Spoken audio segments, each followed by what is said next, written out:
present I'm Sorry I Haven't a Clue, the antidote to panel games.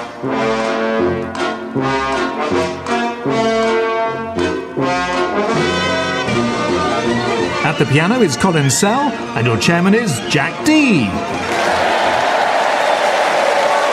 Hello, and welcome to I'm Sorry I Haven't a Clue. You join us today on a visit to the university city of Exeter.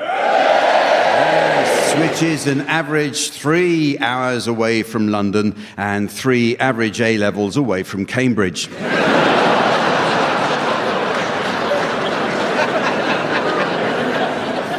The city of Exeter stands on the Exe, a tributary formerly known as the River Twitter.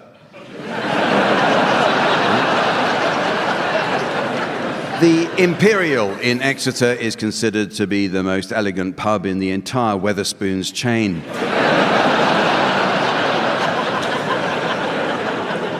Previously a stately home, then a hotel, it features an amazing wrought iron barrel-vaulted orangery. Last year, the pub made the news after Wetherspoons contacted the council to complain that the Imperial was being terrorised by local seagulls. To counter the menace, the council's pest control team suggested an ingenious solution: stop serving them Stella at 10 in the morning. In August 1682, 3 local women known as the Bideford Witches were the last people in the country to be tried for witchcraft-related activities.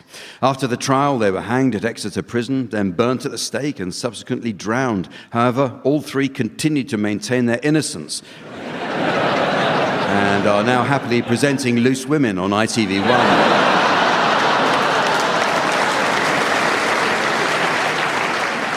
The Devon pasty, which is distinguished by its top crimp and oval shape, is widely considered to be the finest in the world and is likely to remain so until next week's recording in St Ives.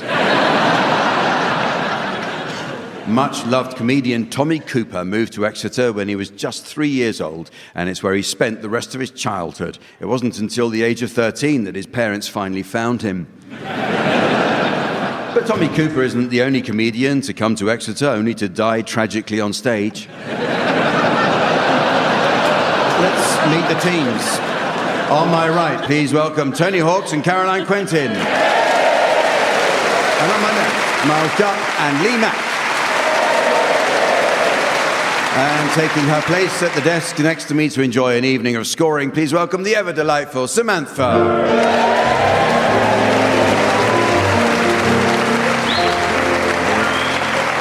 Well, we begin this week with a round that's all about words.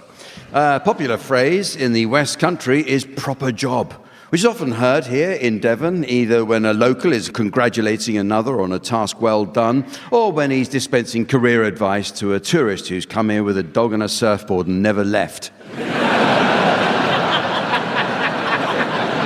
Isn't that right, Tony?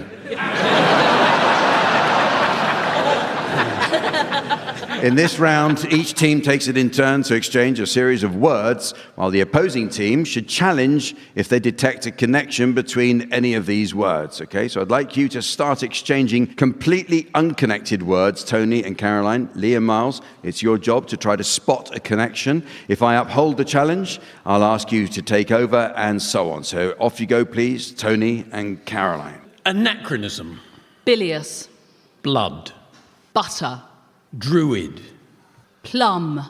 Empty. Lee, plum empty? My plums are empty. Right. Okay. The thing is, Jack, I don't drink anymore. It's the only way I can relax before a show.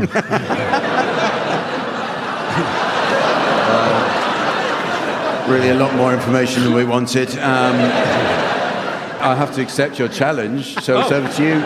Yeah. It's over to you, Miles and Lee, to come up with unconnected words. Beef. Jugs. Tailspin. Tablecloth. Oh, there's a connection there. Tablecloth. And tailspin. Yeah. Because if at Christmas I don't have the right tablecloth, I go into a tailspin. Don't we all? Quite right. I don't believe that, but you seem to believe my story, so why not? Yeah. Well, frankly, we've got to have some that we can broadcast, you see, Lee, so... So, yes, it's over to Caroline and Tony. I used the tablecloth in my story as well, but forget it. Grain. Brassica. Flummox. Nose. Jewellery. Miles, nose, jewellery. There's connection there. Yeah, well, I mean, you could have a piece of jewellery in your nose, couldn't you? Well, The many people do these days, Yeah, Ed, yeah, there's- and I'm all in favour. Absolutely. For heaven's sake. It's 2024, do what the hell you like. Yeah, Well, yeah. Not everything, Lee. No. Yeah, no, that's fair. Yeah, nose jewellery, Nose, I think. We accept that. Yeah, no, I think you walked into that Yeah, one. you did. So it is. It's back over to Miles and Lee. Leopard. Full. Chalk. Brenda. Oh, yeah, Tony. Yeah. Well, I used to go out with Brenda Chalk. No, he did. He did actually. Did he? Yeah. Yeah, she was from Exmouth. Yeah. She was. I'll accept your challenge, Tony and Caroline. Back to you. Oh, I don't know how I did that. I'm sorry about that. The gong tells us that I've just remembered how to finish that round. Well, time for a musical round now, as I ask the teams to sing one song to the tune of another. Exactly. Piano accompaniment will be provided by Colin Sell. Incidentally, you may be interested to know that Colin is currently on tour with his grandson. Colin's the one slumped in a pram, and his grandson's the one shouting "penny for the guy."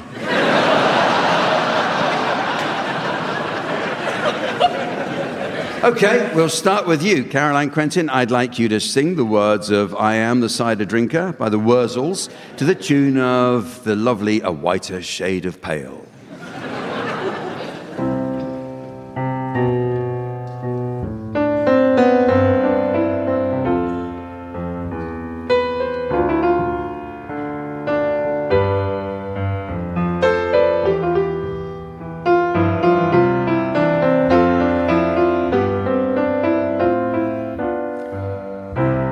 When the moon shines on the cowshed and we're rolling in the hay, all the cows are out there grazing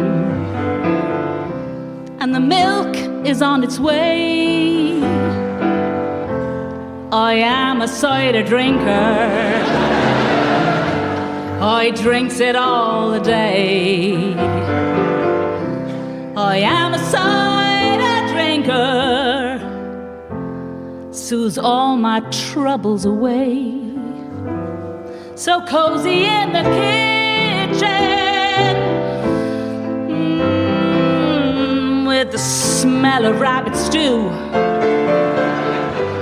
When the breeze blows across the farmyard, you can smell the cowshed too.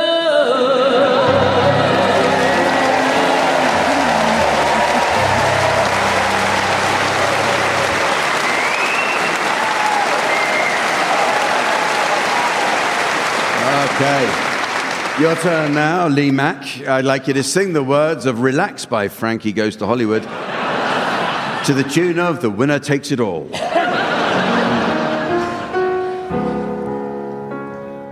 Relax, don't do it. When you want to go to it. Relax, don't do it. When you want to come. So sorry. Relax, don't do it. When you want to suck it, chew it. Relax, don't do it. When you want to come. But shoot it in the right direction. Making it your intention. Live those dreams, scheme those schemes. Got to hit me with those laser beams. I'm coming. Relax, don't do it. When you want to go to it.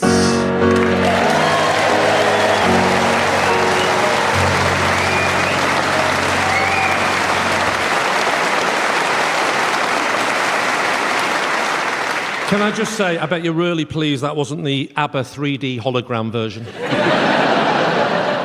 Your turn now, Tony Hawks. I'd like you to sing the words of the traditional Devon song Widdicombe Fair to the tune of Save Your Love by Renee and Renato.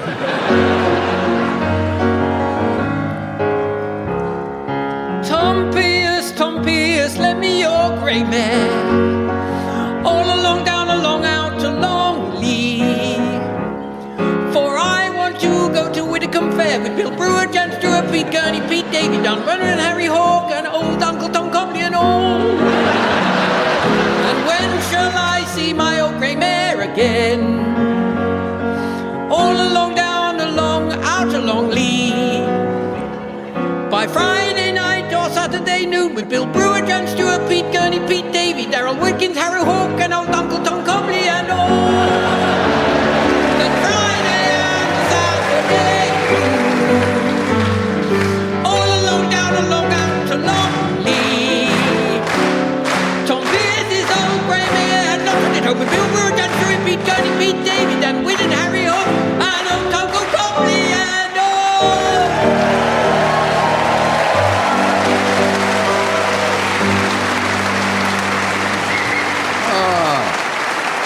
Tony Hawks there, thank you very much, and all the audience here in Exeter clapping along, showing just how little entertainment there must be in this part of the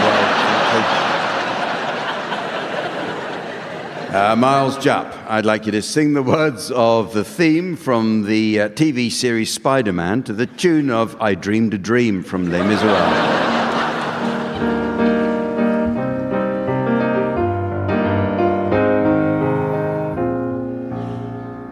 Spider-Man, Spider-Man does whatever a spider can. Spins a web any size, catches thieves just like flies. Look out, here comes the Spider-Man. Is he strong? Well, listen, bud. He's got radioactive blood. Can he swing from a thread? Take a look overhead.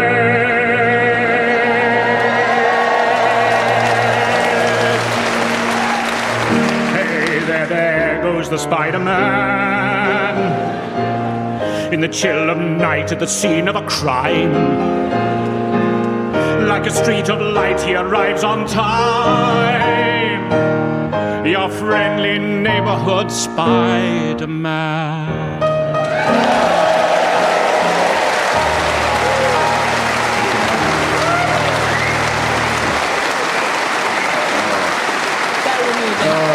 Very moving. Thank you, Miles. Yeah. Do you need your oxygen? It's just there. Well, the next round is called The Symptoms, and it's all about the world of medicine. Medical scientists have recently identified debilitating flu-like symptoms suffered by many people in Britain today, which they're describing as an allergy to the 21st century, whose causes include centrally heated homes, a clean and germ-free living environment, and work-related stress. I mean, imagine when that eventually hits Plymouth.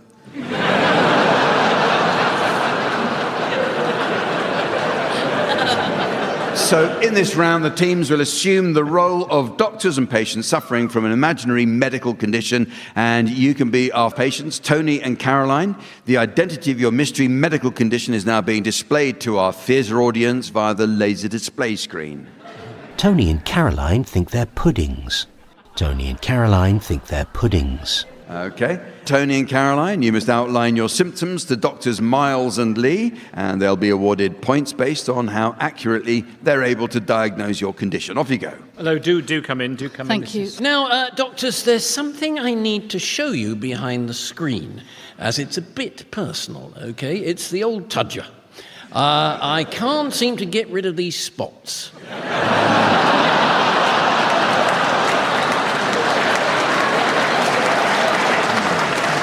I put cream on and everything. It hasn't worked.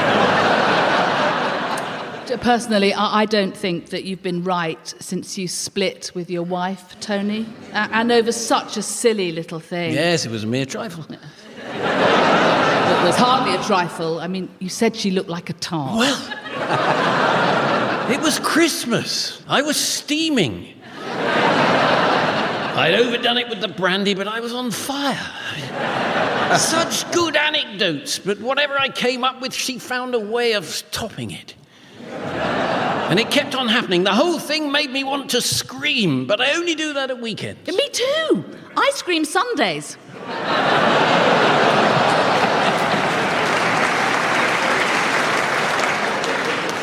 We've both got issues, but especially me. I went to Eton and came out a complete mess. Well, chin up. I hear you've been cast as Captain Scott in a new film. Indeed. What a part. What you might call an Arctic role. Well, I hope the reviews are as good as those you got for playing Roger Federer. Oh, yes, the Swiss roll. Finest one of mine. There you go, Doctor. Thank you, Doctor. Yeah, I think I'm going STD. What are you doing?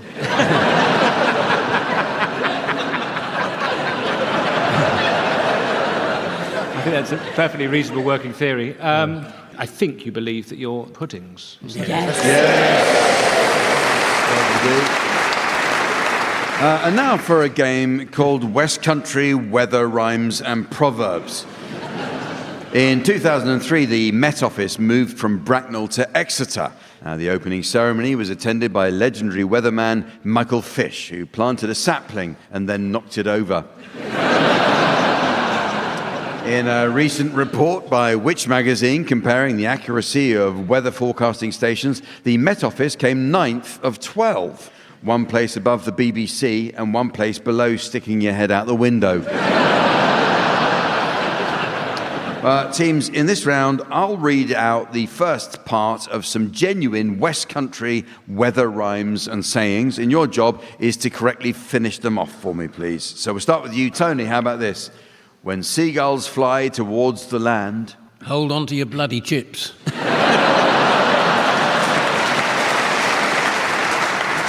actually finishes, there truly is a storm at hand. But this one, Caroline, finish this for us, will you? If the spring is cold and wet... Then you're in Devon.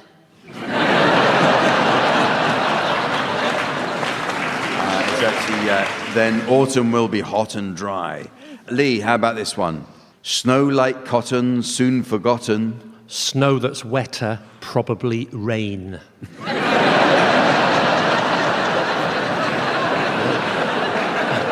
It's snow like meal, expect a great deal. Miles, one for you to finish, please. Rainbow in morning, sailors take warning, rainbow at night. Someone's talking shite.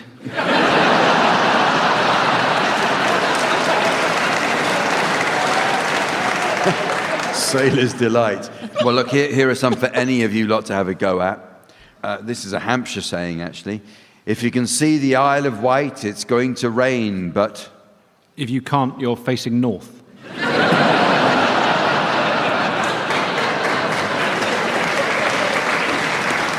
What they do say is, if you can't see it, it's raining. Here's another one. When April blows his horn... He's glad he bought her dinner.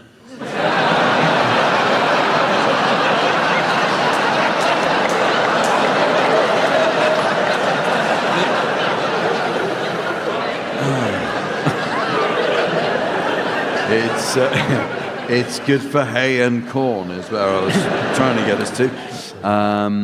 Onion skins very thin, mild winter coming in, but onion skins thick and tough. You might have picked up a coconut.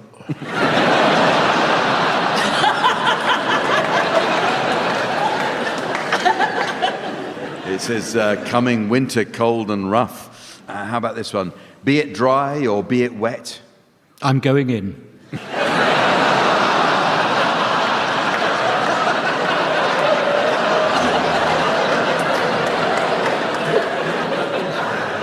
It was meant to end, the weather always pays its debt. Yes, be it. Okay. Wow. Well, this next round is all about the skilled art of writing. Recently, I received disturbing reports about meddling busybodies making changes to the much-loved characters of Roald Dahl. Apparently, Augustus Gloop is no longer fat, but enormous. Mrs. Twit is no longer ugly, but beastly. The Oompa Loompas are now orange and gender-neutral. And that lovable, kindly giant is now called the BFGBTQ+. Okay, the teams will now take it in turns to improvise some written correspondence with two players providing one word each at a time. And the subject of your correspondence teams will be an issue of concern to the good people of Exeter. So, audience, can I have suggestions, please, of any causes of complaint that have been troubling the local community? And please don't just shout out Cornwall.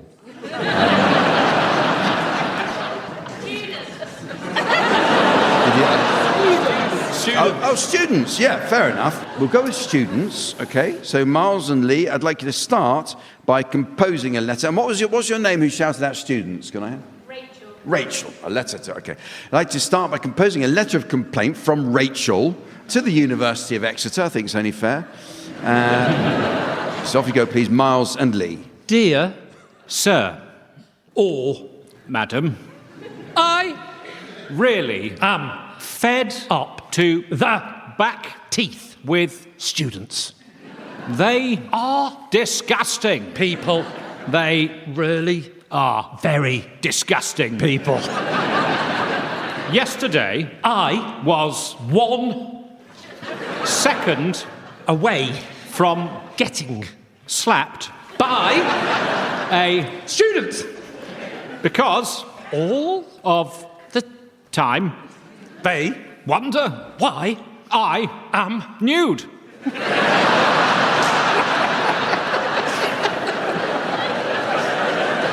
It's obvious why I am nude. It's hot.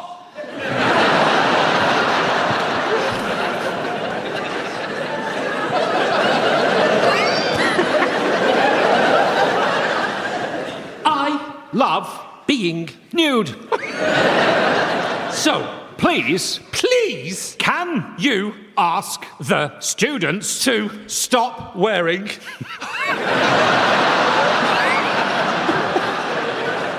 their clothes?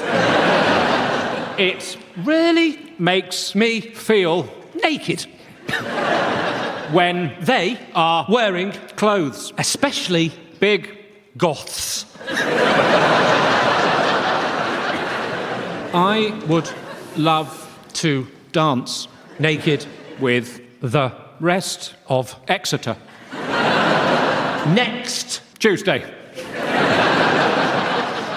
So, how will you rectify this situation? Yours sincerely, Rachel.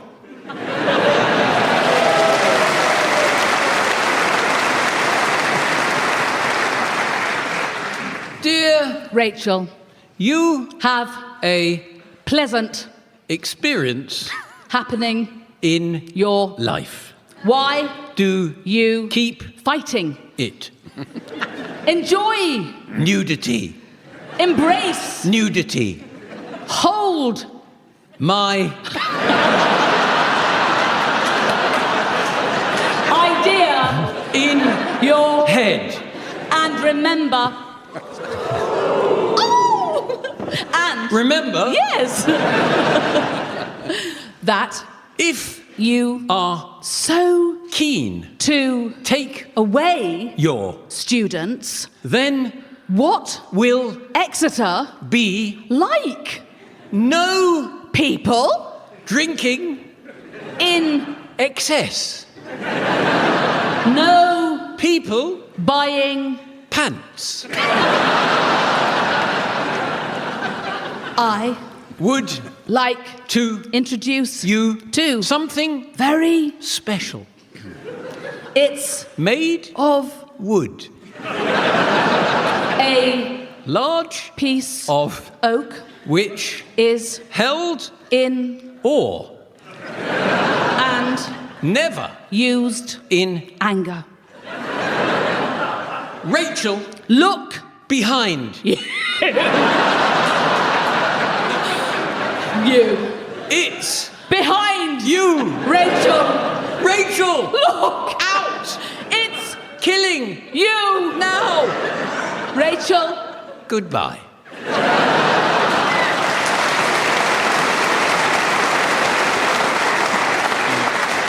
I hope that sorted that out for you, Rachel. It's now time to play a round called IKEA or Bedroom.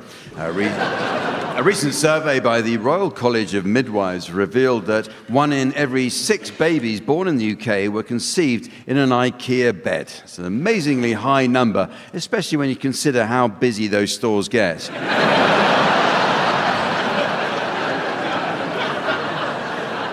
Teams, in this round, I'd like you to come up with phrases that might be suitable to use both in the bedroom and when buying or assembling things from IKEA. So, Tony, you can start. If there's no screwing involved, I can't see how it's going to stay up.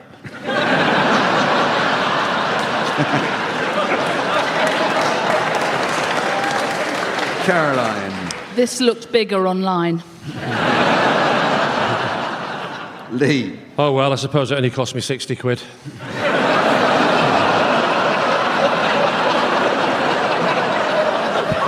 Miles. I always find it a bit strange eating here.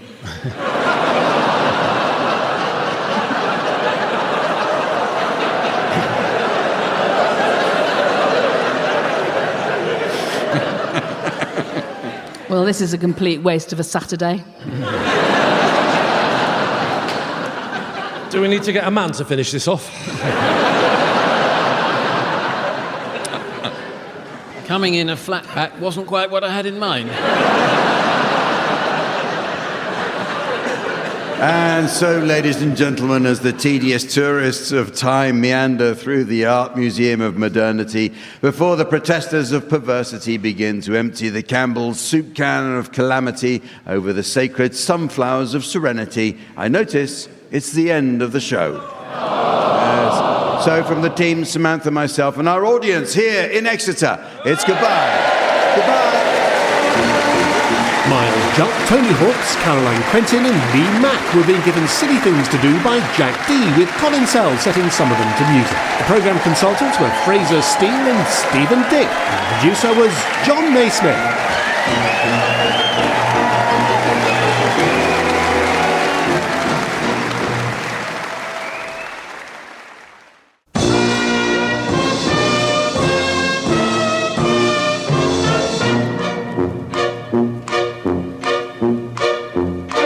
We present I'm Sorry I Haven't a Clue, the antidote to panel games.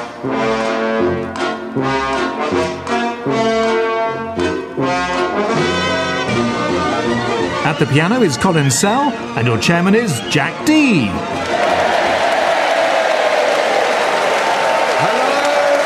Welcome to I'm Sorry I Haven't a Clue.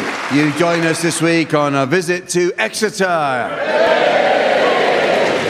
Exeter City, the local football team, are in many ways the Barcelona to Plymouth Argyle's. Plymouth Argyle. Languishing in the third tier of English football, Exeter City face the same financial pressures as their fellow League One rivals. Only recently, the club was presented with a crippling utility bill of over £17,000. Apparently, the last person to visit the trophy room had left the lights on.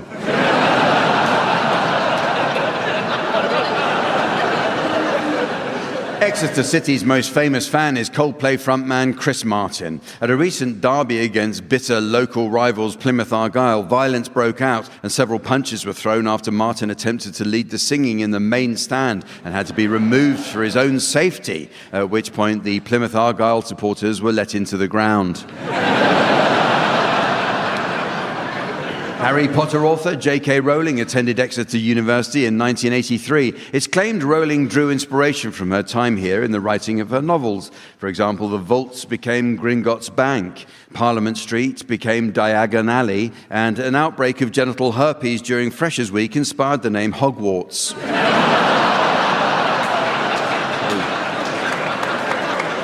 Nearby Killerton House is a magnificent Georgian estate located northeast of Exeter. It's home to a remarkable collection of antique fashion wear dating from the late 18th century through to the 1970s. Of course, if Killerton House is closed, fashion wear dating from the 1970s can be viewed for free most days on Budleigh Salterton High Street.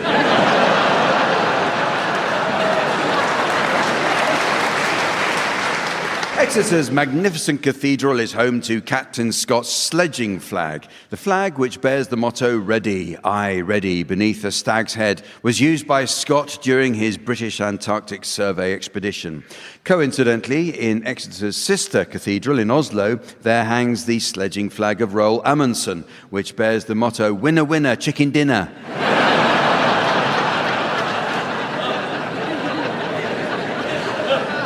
This region is famous for its cream teas. For many years, there's been an ongoing and at times heated debate between Devon and Cornwall about whether the clotted cream should be placed on the scone before the jam or vice versa. Yeah. Well, for what it's worth, Exeter, everywhere else in the country, literally couldn't care less.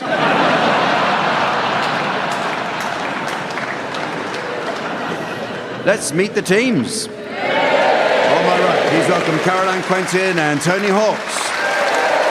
And on my left, Miles Jupp and Lee Mack. And taking his place on the scoring desk next to me, please welcome our resident tree trunk in trunks, the immaculate Sven.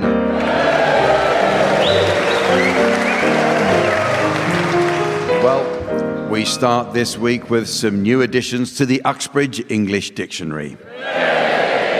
A good dictionary is essential for learning the correct use of similar terms. For example, many people fail to distinguish between the words hotel and Airbnb. Well, a hotel is an establishment providing accommodation, meals, and other services for travellers and tourists, whereas Airbnb is what Exeter students say they got in their A-levels.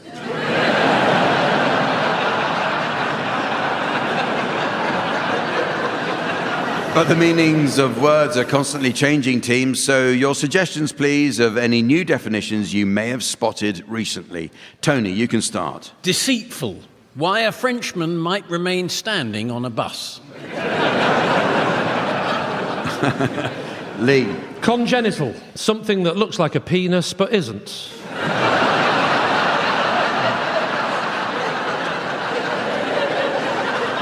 Remember that chat we had in the interval? Caroline. Fauna. More beige. Miles. Mendips. Male-oriented condiments.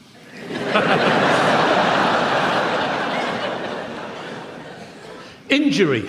Front man of the blockheads. Fallacious. Lying about how many blowjobs you've had. Meow. I've hurt myself.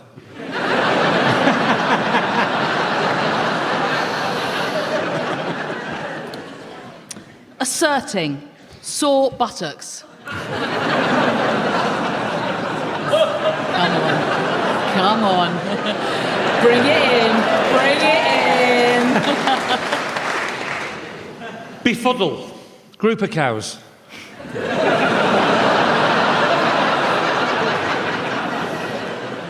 Netball. Male tennis injury. Henna. Even more like a hen. Autism. Constant sense that you should be doing something. Gable. Bovine in a same-sex relationship.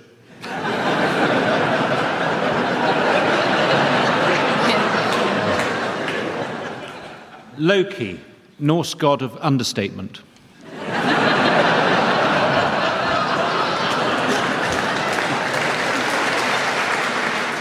Okay, the teams are going to sing along to some well-known songs now in the round called Pick Up Song. In this round, Sven will spin the discs and each of you teams will sing along to your records until Sven turns the music down. If on its return you're within the gnat's crotchet of the original, I'll be awarding points. And points mean a frankly pathetic exercise in petty self-aggrandizement. What do points mean? Prize! That's right. And this week's prize is the world's most argumentative Indian starter. It's this argy-bargy.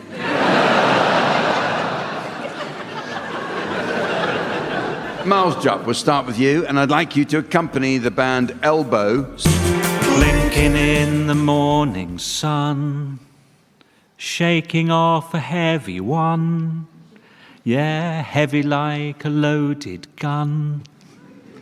What made me behave that way? Using words I never say. I can only think it must be love. Oh, anyway, it's looking like a beautiful day. Someone tell me how I feel. It's silly wrong, but vivid right. Oh, kiss me like a final meal. No, not bad. I'm glad the music came in because you sounded so lonely.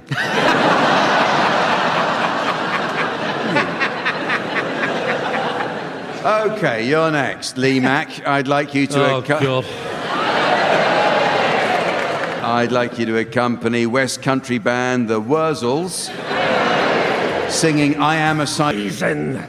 And the milk is on its way. I am a cider drinker. I drink it all of the day. I am a cider drinker. It soothes all me troubles away. Ooh-ah-ooh-ah-ray. Ooh-ah-ooh-ah-ray. Ooh-ah-ooh-ah-ray. Proper job. Let's play some of it. It's so homely. Lee Mack, star of Not Going Out, and now also Not Going In Tune either. You now, Caroline Quentin, would you accompany Cher singing the Shoop Shoop song? Does he love me? I want to know. How can I tell if he loves me so? Is it in his eyes? Oh no, you'll be deceived. Is it in his eyes? Oh no, he'll make believe if you want to know. If he loves you so, it's in his kiss. That's where it is. Is it in his face? Oh no, it's just his charms. In his warm embrace? Oh no, that's just his arms. If you want to know if he loves you so, it's in his kiss. That's where it is. Oh, it's in his kiss. Oh, it's in his kiss.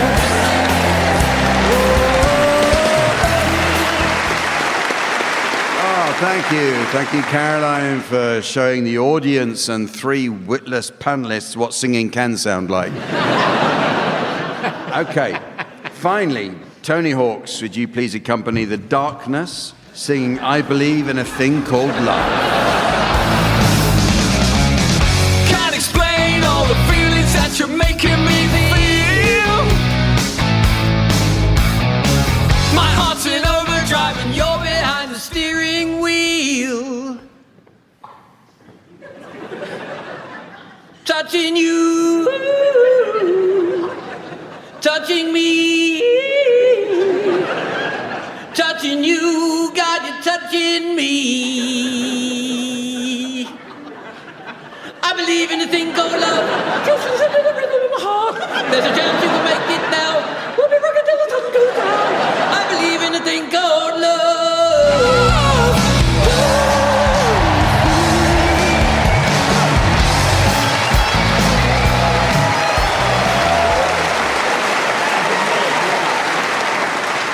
Well, you can't win them all, Tony. So the teams are going to do a spot of acting for us now in the round called Sound Charades. Yes, this game is all about miming the theatrical technique of suggesting action, character, or emotion without words. The greatest mime of all time was Marcel Marceau, who died in 2007 and whose funeral was attended by all of the world's most celebrated mime artists. As a mark of respect, at the start of the service, there was a 2-minute silence, followed by a 2-hour silence. After he was interred in Paris's famous Père Lachaise cemetery, the world's grieving mime community assembled for a reception at Marceau's home, where they consumed canapés and downed copious glasses of wine in his memory, with a hospitality bill amounting to an extraordinary nothing at all.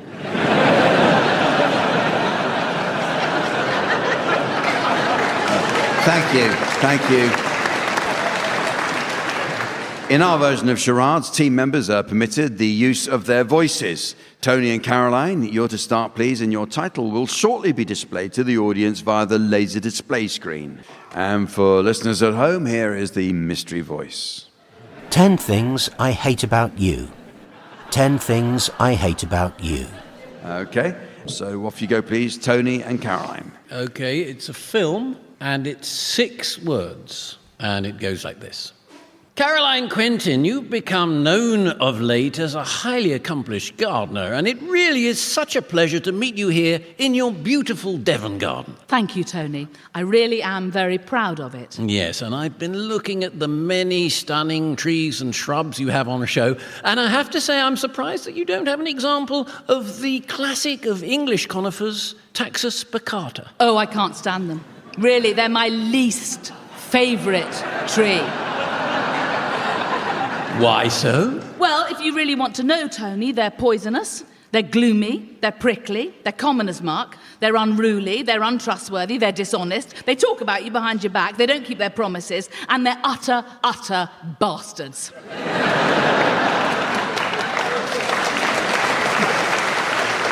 Well, you certainly have a good number of reasons for disliking them. I can count them on the fingers of both hands.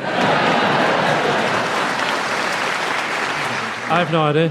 It was something about trees and the number 10. That's all I've got. Yeah, good. Is it the film 10 Trees? No. How's your Latin? Is it 10 things I hate about you? Yeah! Very good. I didn't know that. Okay, your turn, Miles and Lee. Your title is now being exhibited on the laser display board, and here again is the mystery voice for listeners at home. Beetlejuice. Beetlejuice. So it's film? Yeah. And it's one word, isn't it, Lee? Debatable, but go on. Okay. Is this your first time at the sperm bank, sir?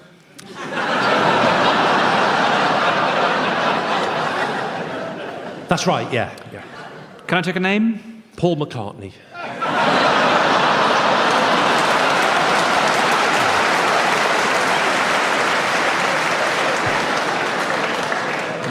They don't have to be long, do they? One sperm bank. One word. Paul McCartney. Paul McCartney. It's nothing to do with wings, is it? No, nothing. No. Sperm bank. Imagine picking the wrong band. What, Beatles? Beetlejuice.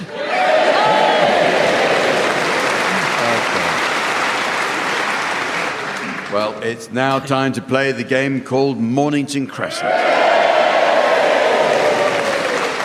But first I notice our in tray has been swamped by a letter. It comes from Mrs. Trellis of North Wales. She writes, "Dear Floggit, for many years now I have been the owner of the original Sooty and Sweet puppets. Despite becoming very attached to them, I'd now be very grateful if you could please take them off my hands. Yours sincerely, Mrs. Trellis."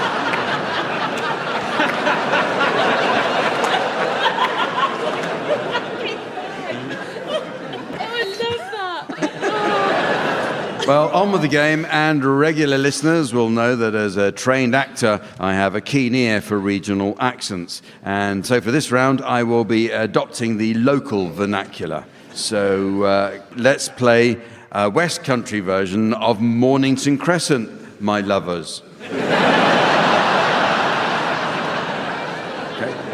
You'll remember from back along that we play according to Stovall's revised rules, but with West Country modifications. So listen up, or we'll be here till Dimpsey. Transverse moves below the meridian are only permitted with parallel coping. Streets are wild, but royal indicators may incur double penalties.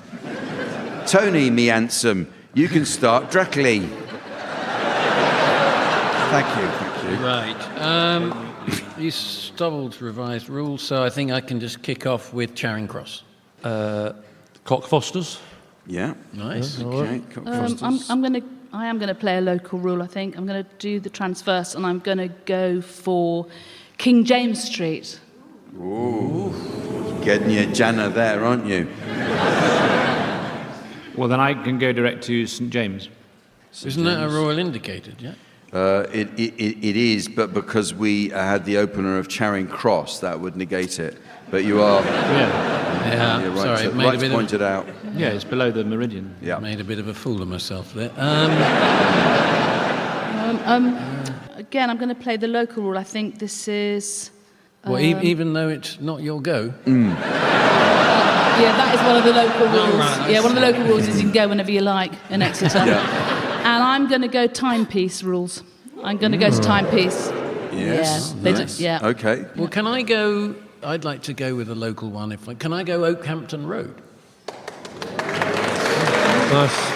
Thank you. Sadly not. Oh.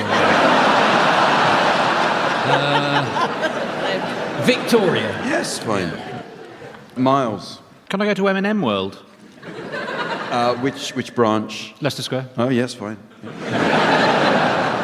Can I go to S&M World? Piccadilly Which Circus. branch? Use any branch you like.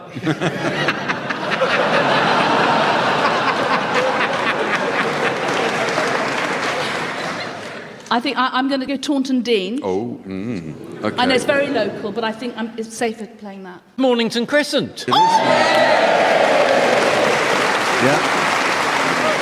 Yeah, man. Well done, Tony. The next game is a musical one entitled Song Stoppers.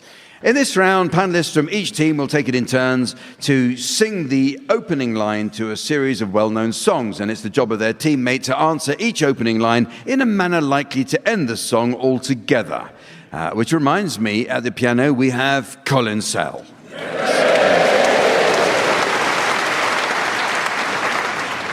Incidentally, Colin was telling us he's just played a solo concert at London's Wigmore Hall. Apparently, the entire audience got a front row seat.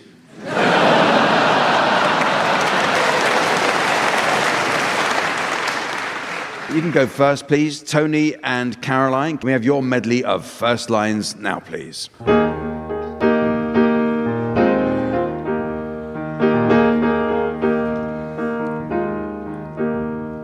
Woman, I can hardly express. Well, let me do the breastfeeding then, yeah?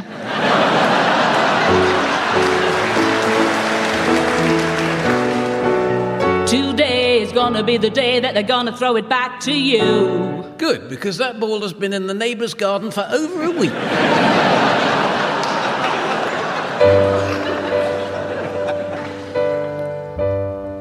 Maybe I didn't treat you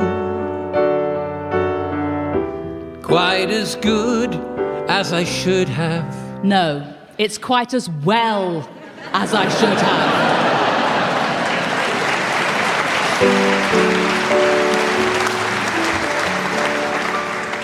All things bright and beautiful, all creatures great and small, all things wise and wonderful. Came about because species can change over time, and new species come from pre-existing species, all sharing a common ancestor, and each species has its own set of heritable genetic differences, which have accumulated over a very long time period. The Lord God made them all.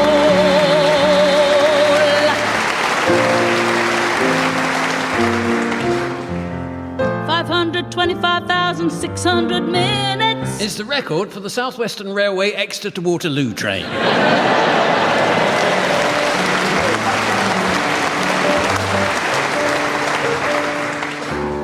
I know I stand in line until you think you have the time to spend an evening with me. And if we go someplace to dance, I know that there's a chance you won't be leaving with me. Then afterwards we drop into a quiet little place and have a drink or two. And then you go and spoil it all by saying something stupid like, Put these on.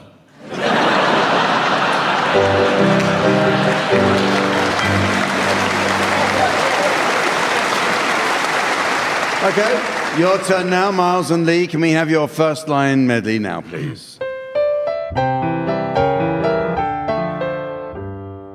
When I was just a little girl, I asked my mother, what will I be?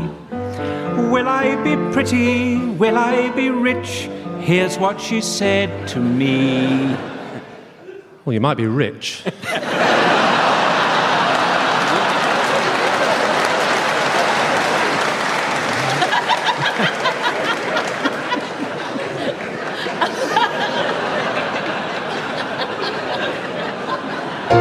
Everybody hates you.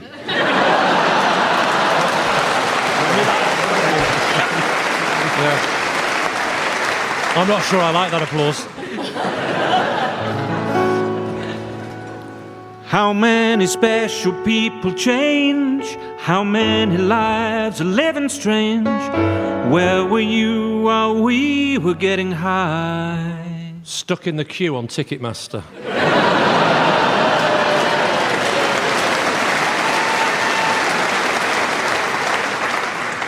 Yo, I'll tell you what I want, what I really, really want. So tell me what you want, what you really, really want. I'll tell you what I want, what I really, really want. Look, if you haven't decided what to order, I can come back in a few minutes.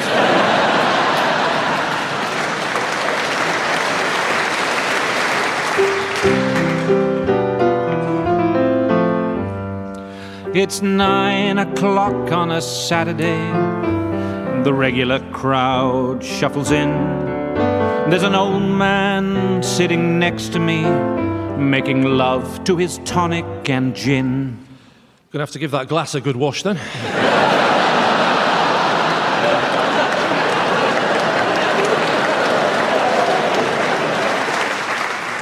1, 2, 3 o'clock, 4 o'clock rock, 5, 6, 7 o'clock, 8 o'clock rock, 9, 10, 11 o'clock, 12 o'clock rock.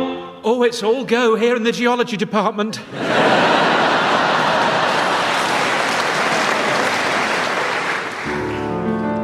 The first time ever I saw your face.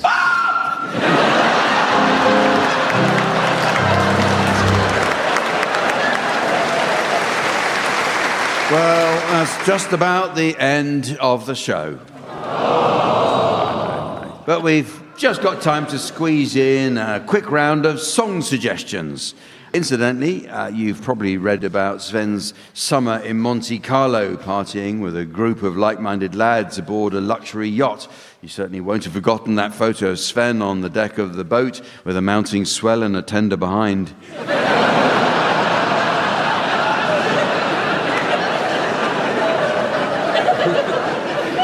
Well, I have to thank Dame Kiri Tikawana for sending that in, but Anyway, teams, the round's called Unsexy Songbook, and in it I'd like you please to suggest unsexy versions of well-known songs. So you can start this one, please, Miles. Let's talk about socks, baby. Tony. Voulez-vous crocher avec moi ce soir? Caroline. I can't get you out of my shed. Lee. She's got Sammy Davis eyes.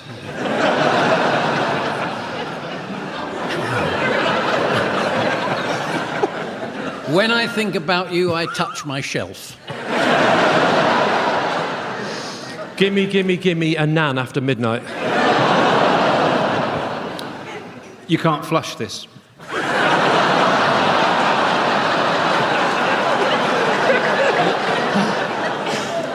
Nights in Prestatyn. I want to dance with somebody else. How deep is your septic tank? I've got flu, babe. I just called to say we're related.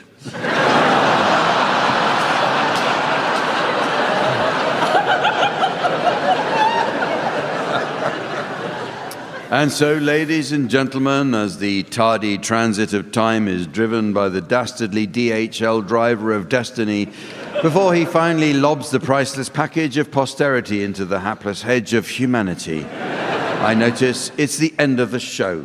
So, from the teams, Sven, myself, and our audience here in Exeter, it's goodbye. Goodbye. Miles Jupp, Tony Hawks, Caroline Quentin and Lee Mack were being given silly things to do by Jack Dee, with Colin Sell setting some of them to music. The programme consultants were Fraser Steele and Stephen Dick. The producer was John Naismith.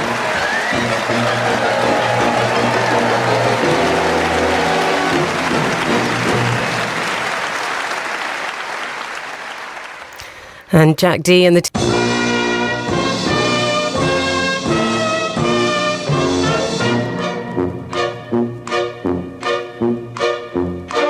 We present I'm Sorry I Haven't a Clue, the antidote to panel games.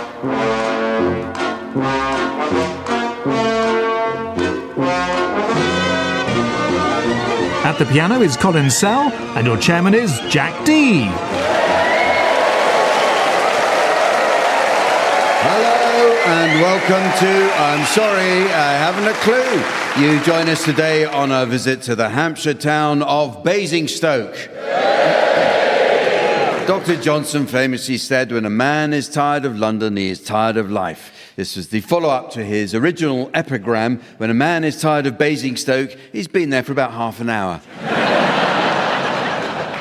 In the 1990s, a public sculpture was erected in the heart of Basingstoke shopping district. Due to its location and appearance, the statue was quickly dubbed the Wote Street Willie. The statue was originally created by sculptor Michael Pegler as part of a matching pair, with one located in its current position in Wote Street and the other by Basingstoke Canal. The canal-side statue was subsequently removed by the council after it became the target of obscene graffiti by local youths. Thus, sadly today, it's only the Wote Street Willie that remains and not the St John's Lock Cock.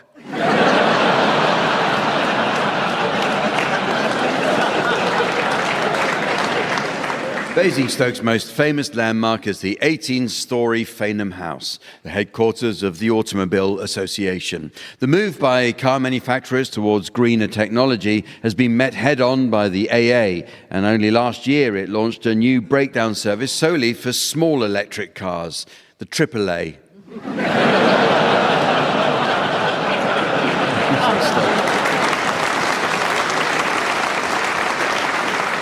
The Basingstoke Tourist Information Centre closed in 2006, and by doing so deprived potential visitors of its new multi-million-pound advertising campaign, Basingstoke, it's a bit better than Bracknell.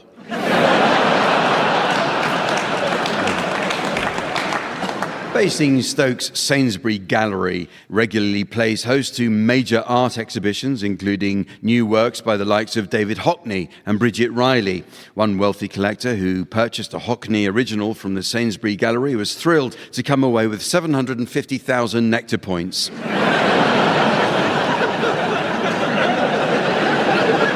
Which amounts to an impressive 12p. Unusually for a town of its size, Basingstoke has 5 branches of Greggs. The high street bakers are always packed with hungry locals happily enjoying sausage rolls and steak bakes.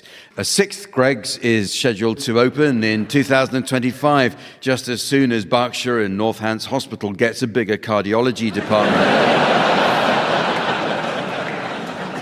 The nearby village of Dummer was the birthplace of Sarah Ferguson, Duchess of York, and I hear Netflix are making a film about her time there called Dumb and Dumber.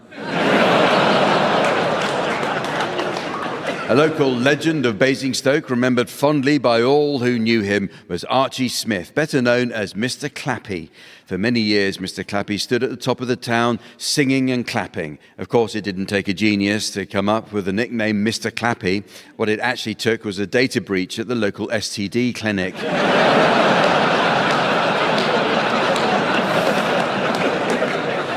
Let's meet the teams. On my right, please welcome Miles Jupp and Rachel Parris. And on my left, Marcus Brigstocke and Henning Wehn. And taking his place on the scoring desk next to me, please welcome our resident tree trunk in trunks, the immaculate Sven.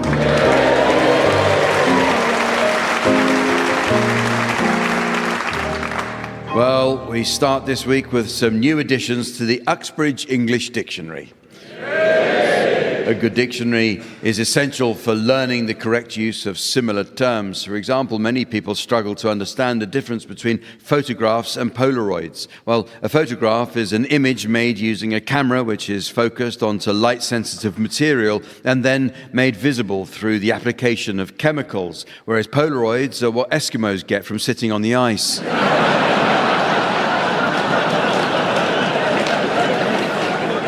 But the meanings of words are constantly changing, team. So your suggestions, please, of any new definitions you may have spotted recently. Marcus, you can start. Trimmer, an earthquake in New Zealand. Rachel. Anti-skid, your cousin. Henning. Gastronome, tiny publican.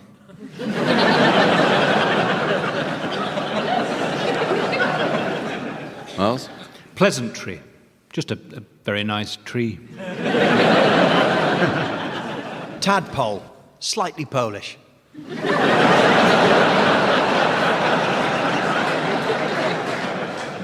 Aspic, a photo of your bum. Rampant, undergarment for male sheep.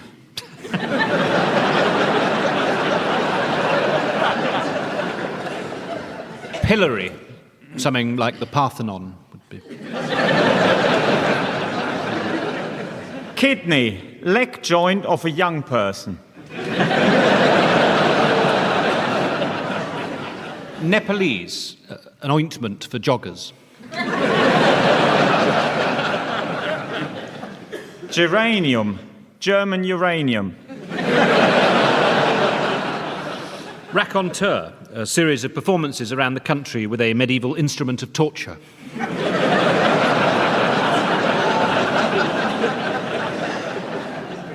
Cognac, it looks like a yak, but it isn't.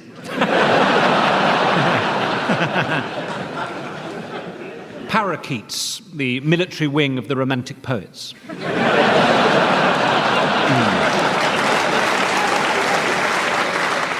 Okay, the teams are going to sing along to some well-known songs in the round called Pick Up Song. In this round, Sven will spin the discs and each of you will sing along until Sven turns the music down. If on its return you're within a gnat's crotchet of the original, I'll be awarding points. And points mean a frankly risible exercise in mass hysteria. What do points mean? Yes! And this week's prize is the perfect curry dish for Gen Z. It's this chicken tikka tokka masala. Henning Wehn, you're to start.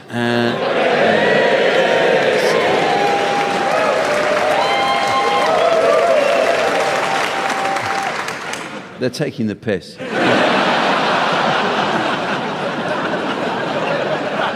I'd like you to accompany German troupe trio singing Da Da Da. 1, nur bergab, aha. Geht nur das, was du verstehst. Aha. This is what you got to know. Loved you though it didn't show. Ich lieb dich nicht, du liebst mich nicht. Ich lieb dich nicht, du liebst mich nicht. Ich lieb dich nicht, du liebst mich nicht. Ich lieb dich nicht, du liebst mich nicht. Da, da, da. Da, da, da. 2, 3, 4. Da, da, da. Da, da, da.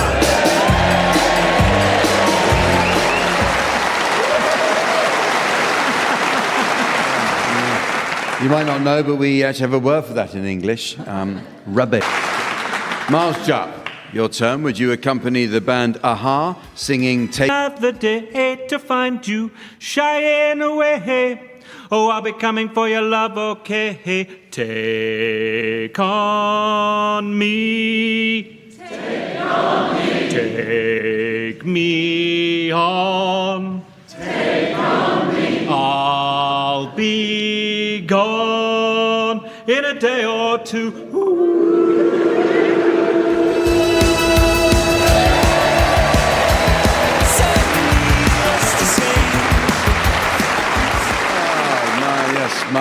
Miles Jupp there, and of course all the audience here singing along, exposing what an entertainment desert Basingstoke must be.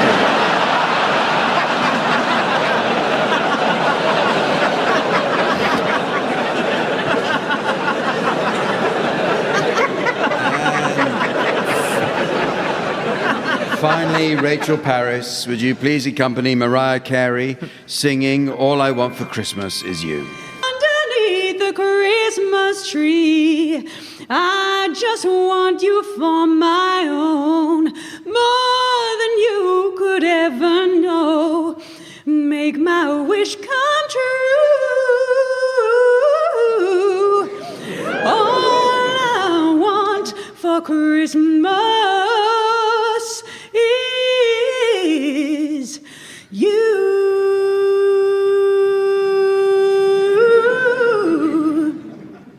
I don't want a lot for Christmas. There is just one thing I need. I don't care about the presents underneath the Christmas tree.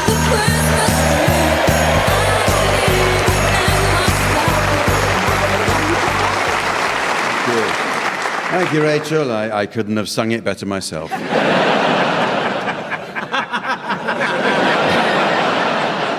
Well, the teams are going to do a spot of acting for us now in the round called Sound Charades. Yes. The game is all about miming, the theatrical technique of suggesting action, character, or emotions without words. A recent survey by the Actors Union Equity claimed that at any given time, up to 80% of actors aren't actually working, although on Channel 4's Hollyoaks, this figure can often be as high as 100%.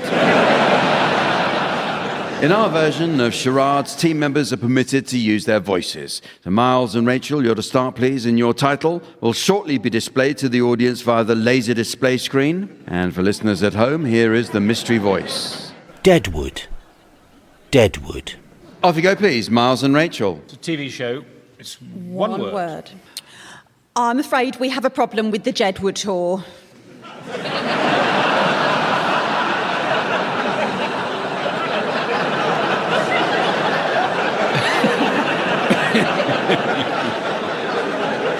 What, they've pulled out of it? No, they're determined to do it. Well, that is a problem. Gets worse, I'm afraid.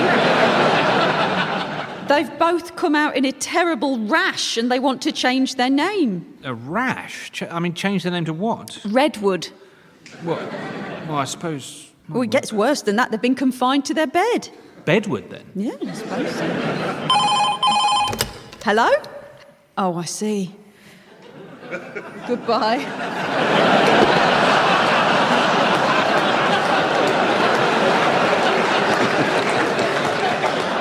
I'm afraid it's very bad news. They've died.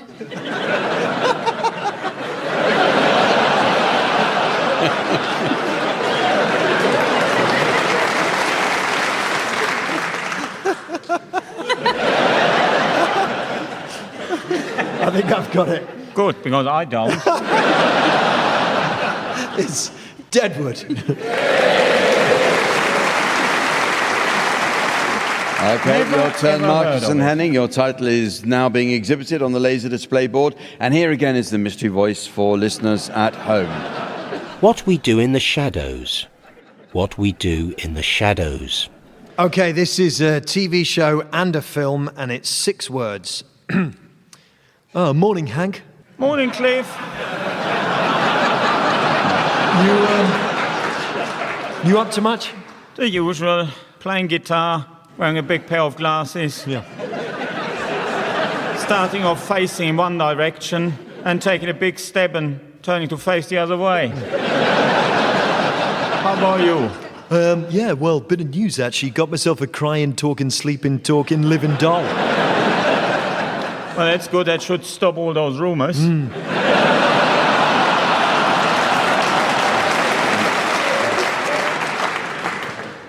What were they called? Cliff and Mark? The Shadows. The Shadows. Oh, is it What We Do in the Shadows? Okay, well, this next game is called Random Reviews. Many TripAdvisor reviews can be completely damning, yet some organisations seem immune. Take this review. 3,248 visitors by the end of 2020 and not a single return booking. And yet, despite it, you'll be amazed to learn that Dignitas is still going strong. Teams, in this round, I shall present you with a selection of genuine internet reviews. Your job is to correctly identify to what the review is referring. Start with you, please. Miles, can you tell us to what this review is referring? Bought this to put on a grave. Works well. Change of address label?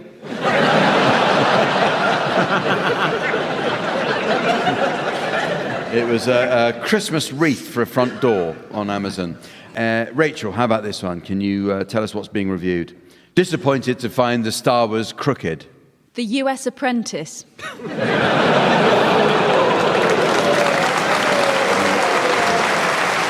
It was actually an inflatable nativity scene. Henning, how about this? What's being reviewed? Unfortunately, did not agree with me at all. HMRC.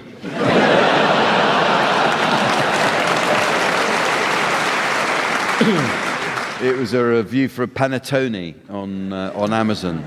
I mean, who buys panettone on Amazon? Marcus, how about this? What's being reviewed? It's cheap and not very well constructed, but I can't wait to blow it up. Slough?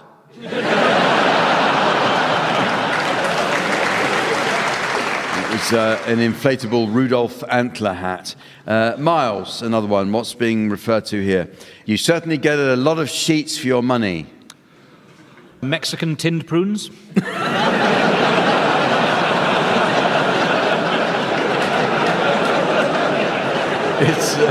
It was actually Christmas window snowflake stickers.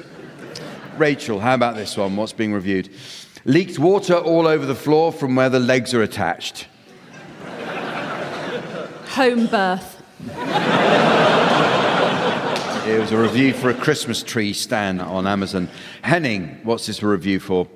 Got these for the garden, but can hardly see them. Landmines.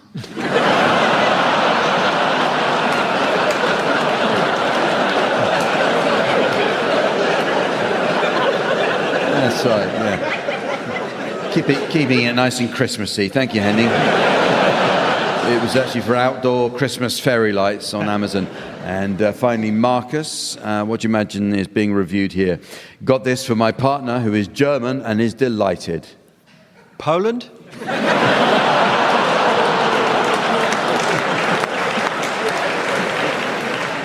It was actually a Nutcracker Soldier. Okay, here are some for any of you to have a go at. Bit tight for larger cats, but certainly gave everyone some festive cheer. Air fryer.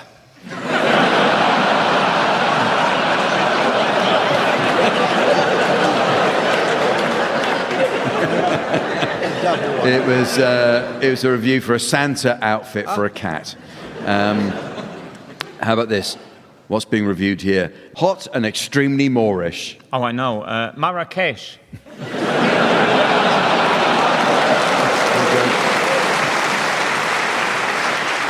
It was actually a review on Ocado for the chili rice crackers. Oh. How about this?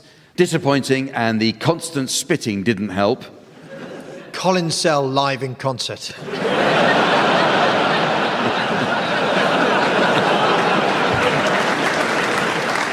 It was actually a review for a bag of hardwood logs for fire on Amazon. And finally, unfortunately, it arrived in 2 pieces. Post-war Germany.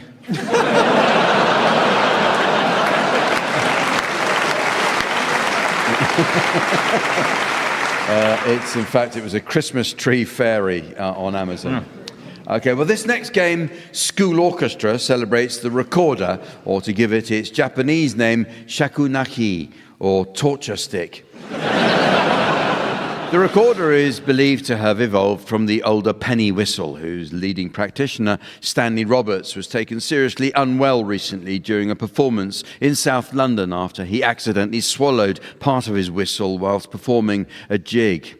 Emergency services were called, but he sadly passed away at St George's Hospital, tooting.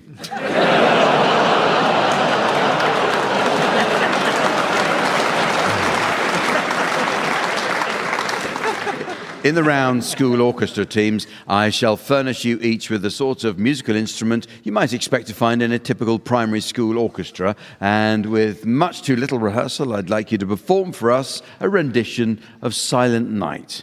Our school orchestra will feature Rachel Parris and Marcus Brigstocke on the recorder, Miles Jupp on the tambourine, and Henning Wehn on the triangle. And providing piano accompaniment, we have Colin Sell. Incidentally, Colin was telling us at a recent solo concert at London's Wigmore Hall, he took to the stage half an hour late. And here's me thinking Colin doesn't do requests. So, when you're ready, orchestra, take it away.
Thank you.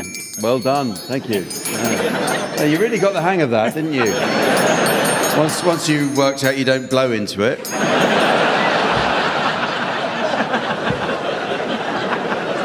Well, in fairness, real school orchestras have the advantage in that there's at least one person in it that you care about. Not so this one.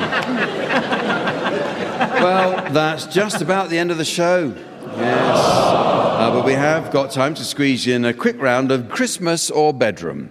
In this round, teams, I'd like you to come up with phrases that might be suitable for use both in the bedroom and during the Christmas festivities. Henning, you can start. I think you've given me something you shouldn't have.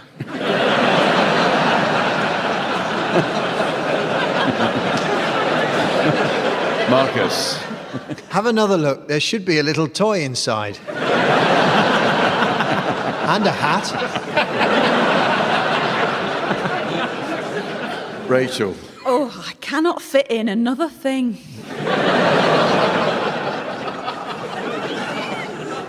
Miles. You don't want those dangling too low, or the cat will have them off with her claws.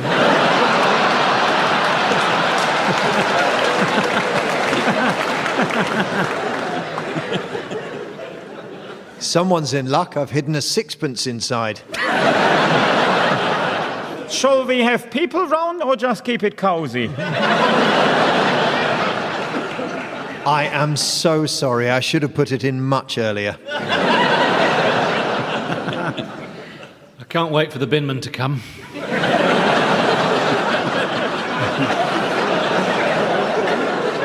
That's a big old bird.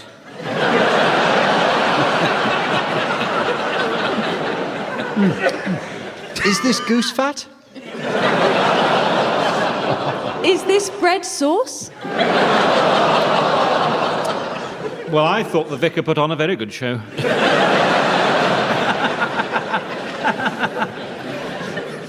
Well, I suppose it's the thought that counts. He's been! Oh, I see. It's a sort of miniature tool.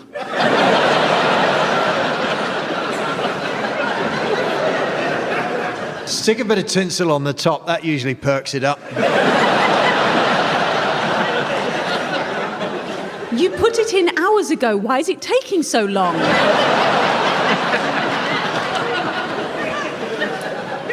Why don't we have a jug for the gravy at each end?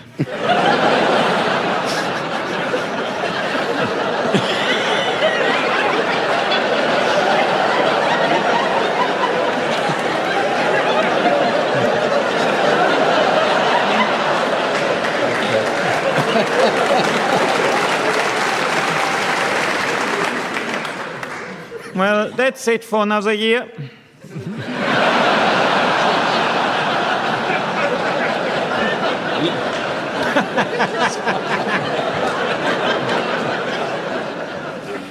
And so, ladies and gentlemen, as the tepid pad thai of time is delivered by the dishevelled Deliveroo driver of destiny, while the forlorn falafels of fate is saturated by the leaking tom yam soup of eternity, I notice it's the end of the show. So, from the teams, Sven, myself, and our audience here in Basingstoke, it's goodbye. Goodbye. Miles Jupp, Marcus Brigstocke, Rachel Parris and Henning Wehn were being given silly things to do by Jack Dee, with Colin Sell setting some of them to music. The programme consultants were Fraser Steele and Stephen Dick. And the producer was John Naismith.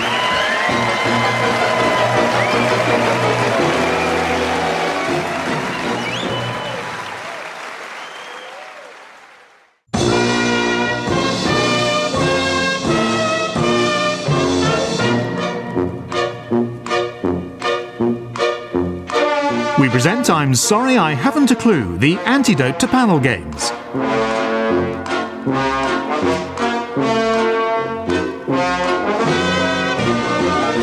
At the piano is Colin Sell, and your chairman is Jack Dee. Hello and welcome to I'm Sorry I Haven't a Clue. You join us this week on a return visit to the Hampshire town of Basingstoke, whose inspiring civic motto is only 20 miles to Reading. Ruth Ellis, the last woman to be hanged in the UK, grew up here. In 1955, the Home Secretary offered to commute her death sentence to life in prison. Ellis turned the offer down, as having been brought up in Basingstoke, she already knew what a life sentence was like.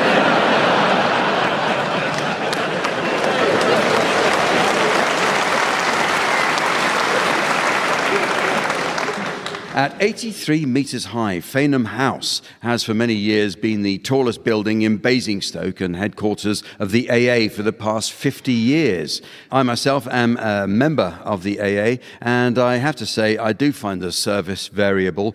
Only the other morning my car wouldn't start, so I called the AA for advice and was told, probably crap in your fuel filter, mate. I did, and completely ruined a very nice pair of shoes.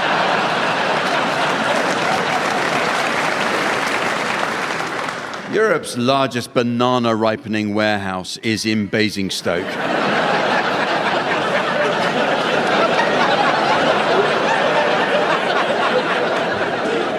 So well done you. Owned by Fifes, it can accommodate over 2,000 tonnes of bananas at any one time. Interestingly, Basingstoke's banana ripening warehouse is right next door to Asda's avocado hardening depot.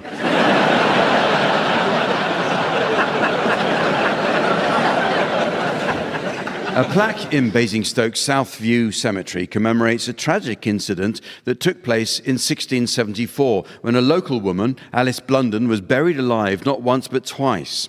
It was only when her body was exhumed the second time that she finally passed away, doubtless from the shock that what she hoped was heaven looked remarkably like Basingstoke. And talking of people dying more than once in Basingstoke, let's meet the teams. On my right, please welcome Miles Jupp and Rachel Parris. And on my left, Marcus Brigstocke and Henning Wehn. And taking her place at the desk next to me to enjoy an evening of scoring, please welcome the ever delightful Samantha.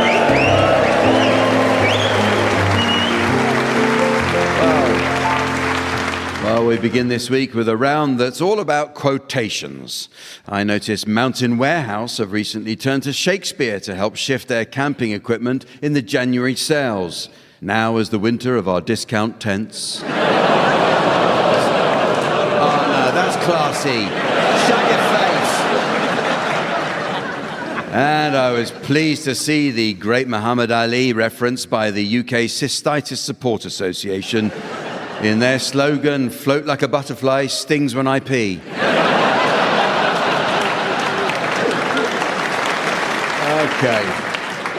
Okay, the round's called Celebrity Misquotes, teams, and in it, I'd like you please to suggest things that well-known people alive or dead would never have said. And we'll start with you, please, Miles. Craig Revel Horwood. Do you know what? I liked it. Henning. Jacob Rees-Mogg, we really must stop living in the past. Rachel. Claudia Winkleman, bless that hairdresser, I can see. Marcus. Yes, this is a David Attenborough quote. And there we see what must surely be one of the finest sights in nature. A magnificent 16-pointer royal stag. And that supper sorted. His Holiness the Pope. I'll take 3 of the ribbed, please.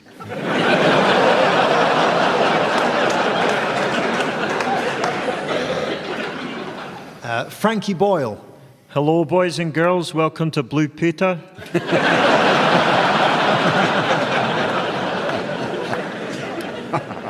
Chris Packham. I mean, there are a lot of badgers, aren't there? Nigella Lawson. Whatever you do, don't put too much cream in. Rebecca Vardy. I tell you what, let's not get lawyers involved. The CEO of Ticketmaster. No, that's all included.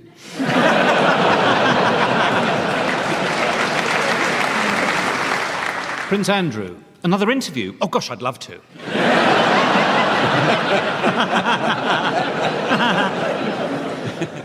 Boris Johnson. Oh, no. Oh, that one was a lie.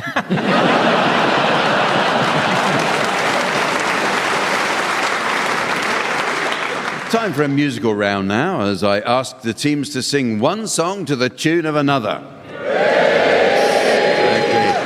At the piano, we have Colin Sell.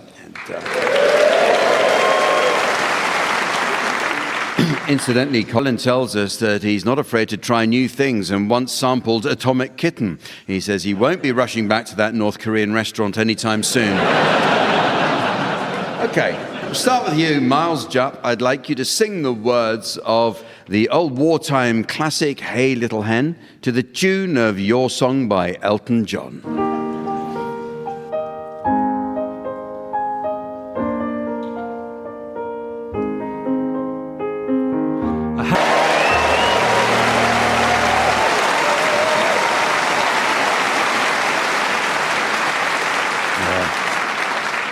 Well, I liked it, Miles. You now, Henning Wehn, I'd like you to sing the words of So Macho by Sunita to the tune of the German national anthem.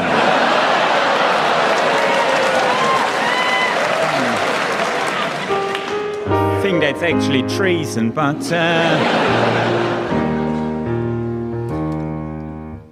I don't want no 7-stone weakling or a boy who thinks he's a girl. I'm after an hunk of a guy, an experienced man of the world. Are you struggling there, Colin?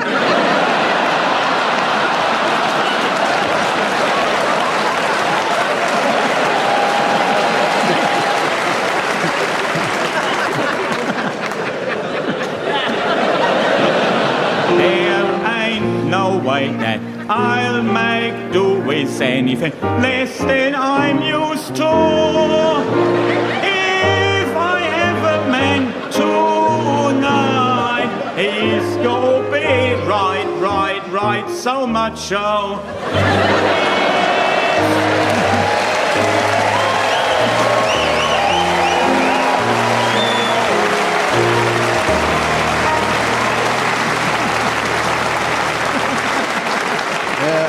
Well done. Thank you. Actually, not thank you. On to you, Marcus Brigstocke. I'd like you to sing the words of Firestarter by The Prodigy to the tune of If I Only Had a Brain from The Wizard of Oz. I am the trouble starter, a pumpkin instigator. I'm the fear addicted, the danger illustrated. Hey, I'm a fire starter, a twisted fire starter. Hey, you're a fire starter, a twisted fire starter. I'm a fire starter. I'm the bitch that you hated, the filth infatuated. I'm the pain you tasted, fell intoxicated. Hey, I'm a fire starter, a twisted fire starter. Hey, you're a fire starter, a twisted fire starter. I'm the self-inflicted mind detonator. I'm the one infected, a twisted animator. Hey, I'm a fire starter.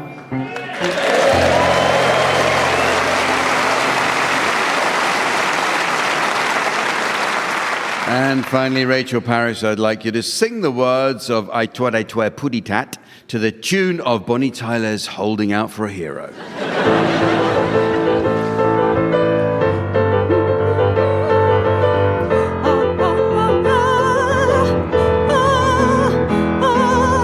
I am a tiny, tiny bird. My name is Tweety Pie.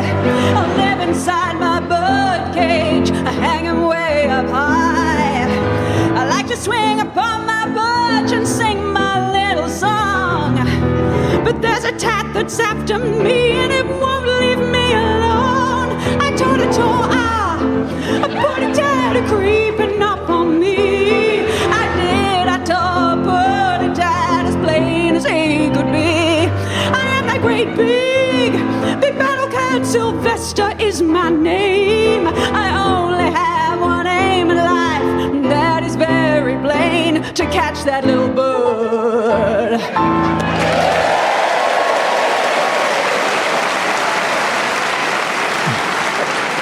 Well, I think Henning won that round. Well, this next round is called Word for Word, and it's all about words.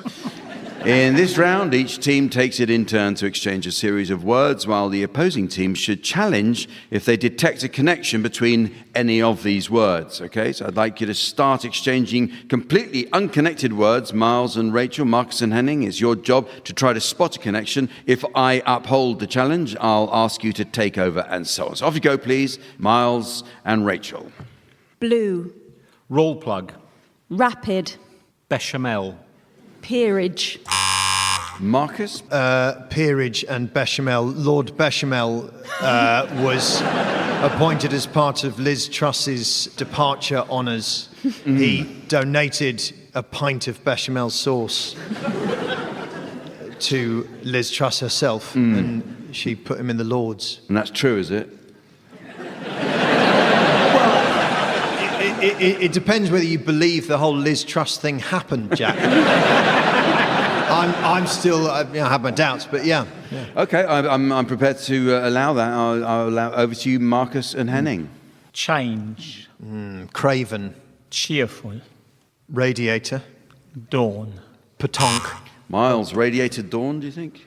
Was it dawn or door? Dawn. Dawn. Oh, well, it's less of a strong challenge. But I'm going to try it anyway. You could buy both radiators and dawns in a hardware shop. It would have worked if it was a door, but I can see why this looks weak, but I have to go. I have to go through but with it. But don't radiators usually come on at dawn? Wouldn't you say? Maybe about. I'm trying to help you. Okay. So yes, they do. Yes, I'm going to give you that, Miles. Thank yes. you. Over to you, Miles and Rachel. Concrete. Cleft. Tissue. Cleft tissue, Marcus. Please be careful when you answer this. I thought it spoke for itself, to be honest. It's one of the most unfortunate plumber's incidents I've ever had. Yes, Henning, you've come in with a challenge. First round, they had to roll plug and then blue. And sometimes roll plugs, they can come in the colour blue. You can't backdate a challenge. Yeah. Well done. Well done, Henning, for so quickly jumping on that. Really lightning reactions. I can see you hosting Just a Minute anytime soon. I'm going to allow Marcus's challenge, so it's over to Marcus and Henning. Just as it was becoming such fun. This next round is a quiz based on what I think whenever I turn on my television. It's called Too Many Cooks. And the best of the chefs, in my opinion, is Jamie Oliver. Only last week I watched a charming video of Jamie in his kitchen making a delicious-looking salad with Rocket, Radicchio, Lollo Rosso and Little Gem. I think his fifth child must have been at school.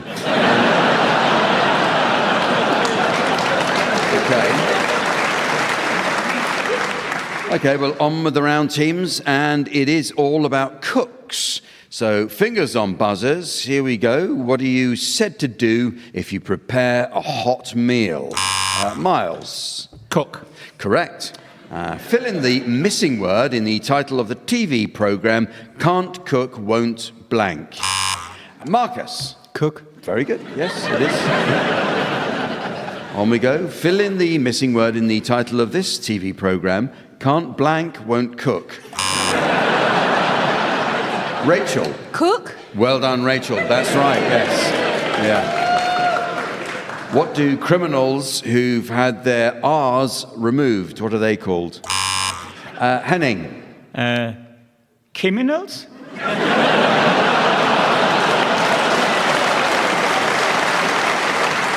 No, Henning, it's cooks. Never mind, better luck next time. What do you do to the books if you make false financial entries? Marcus? Cook. Yes, of course you do, yes. What do you call people who work with celebrity chef Ainsley Harriott? Miles? Cooks. Absolutely. Fanny Craddock was a famous television what? Rachel? Cook. That's right, Rachel. Jolly well done. Well done again. Thank you. What was the name of the captain who first discovered Australia? Henning? I know it. Is it by any chance Cook? No, it was the Dutch captain Willem Jans.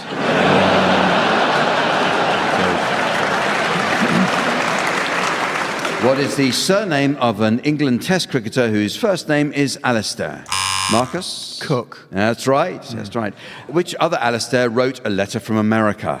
Miles? Cook. Yes. What is the surname of the actor Ron Cook?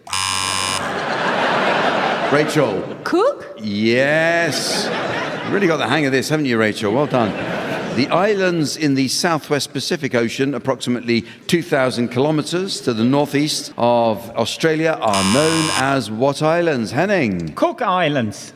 No, it's the Solomon Islands.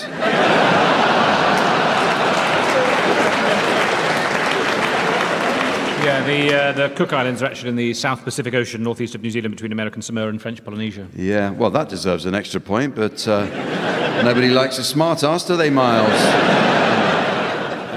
No. What does nobody like, Miles? Cooks. Excellent! 1 point to Miles.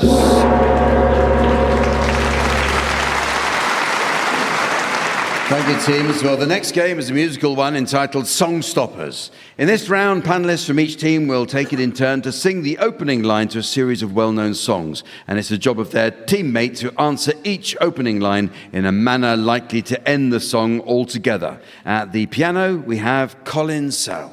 And,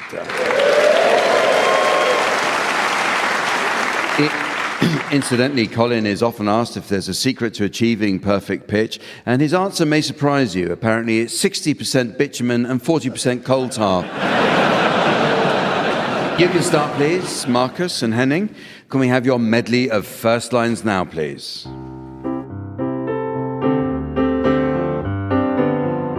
You're so vain. You probably think the song is about you. Well, you did put my name in the title. Yes.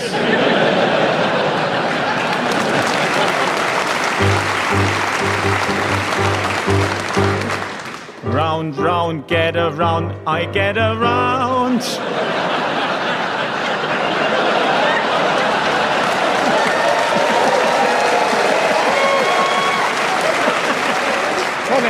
Colin, try to play in tune.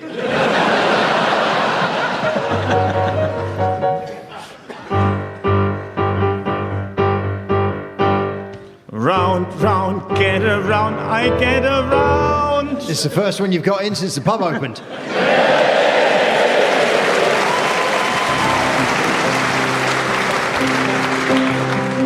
Close your eyes. Have no fear. Now, hang on. Are you sure you're a qualified driving instructor?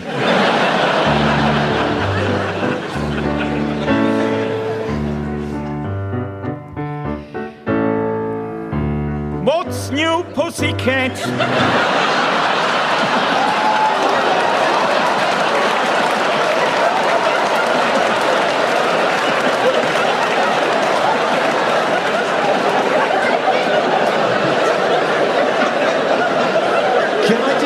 Check that you knew you were singing that one. And a fine job I made. Yes, yes, I agree. When I'm on fire, I'm on fire. Don't give me ideas.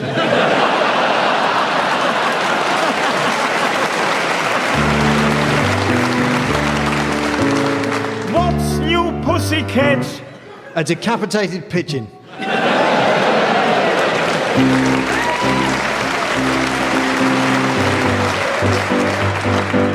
Time takes a cigarette, puts it in your mouth.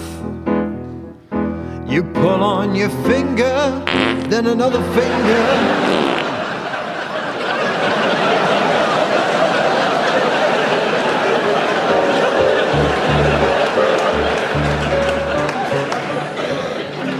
Just a spoonful of sugar makes the medicine go down. But hang on, that's my diabetes medicine.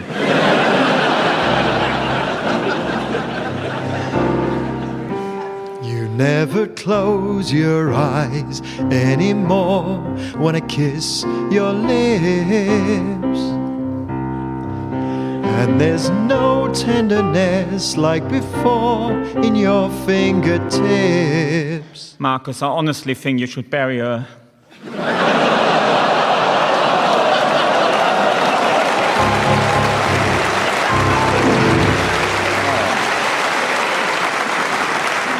Your turn now, Miles and Rachel. Can we have your medley of first lines now, please? I drove all night to get to you. Is that all right? It's literally the minimum I expect for my AA membership.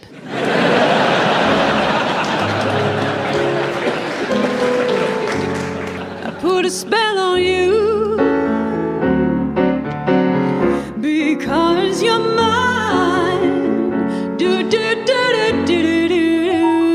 do. Well, that's not a spell, that's Morse code.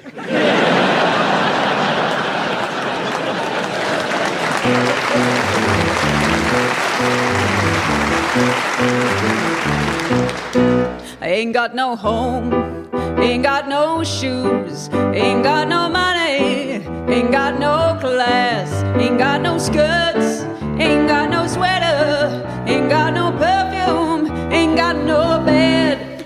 And the same question to number 3, please, Scylla.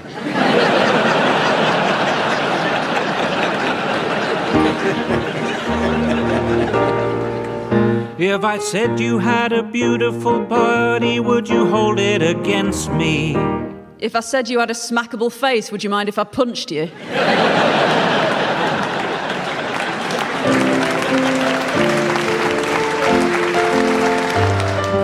99 Luftballons auf ihrem Weg zum Horizont. Denkst du vielleicht gerade in mich? Don't tell him, Pike!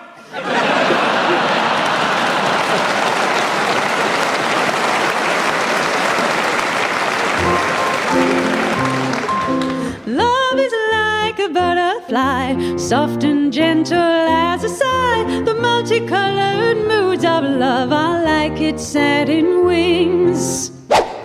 That's got it.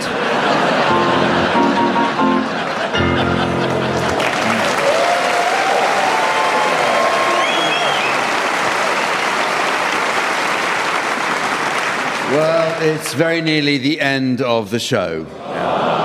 But there is just time to fit in a quick round of Middle Class Film Club. Samantha is something of a crossword aficionado and enjoys regular evening sessions with a group of elderly gentleman friends. And the pick of the day is cryptic crosswords. They show her the clues in the hope that she can help. Some, she says, she can pull off straight away, while others just won't come. In fact, she often takes the hardest ones home with her and finishes them off in bed.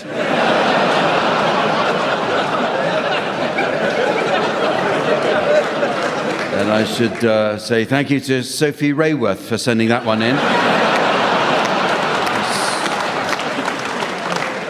In this round, teams, I'd like you please to suggest the names of films likely to be popular with the middle classes. You can start, Rachel. Desperately Seeking Poussin. Henning. The Hunt for Red Corduroy Trousers. Miles. The Glyndebourne Identity. Marcus. The Lamb Shank Reduction. The Count of Montessori. Heaven Can Waitrose. Abridged Tofu. When Harrow Met Surrey. Thoroughly Bowden Millie. The Forsytes Arga. Some Like It Al Dente. Look Who's Tarquin. Dude, Where's My Car, Patio. Full Metal Gilet. Whilst You Were Sleeping.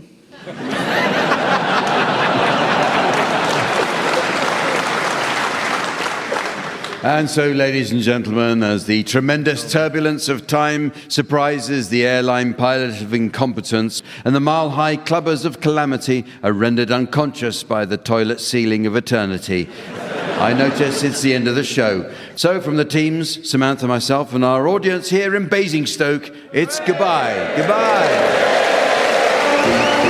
Miles Jupp, Marcus Brigstocke, Rachel Parris and Henning Wehn were being given silly things to do by Jack Dee, with Colin Sell setting some of them to music. The programme consultants were Fraser Steele and Stephen Dick. The producer was John Naismith.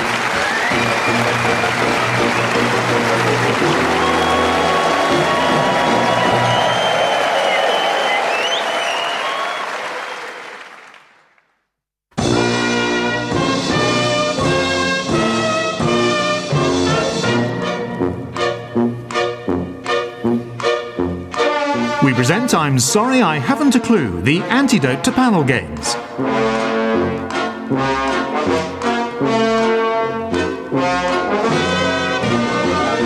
At the piano is Colin Sell, and your chairman is Jack Dee. Hello and welcome to I'm Sorry I Haven't a Clue. You join us this week on a visit to Sheffield.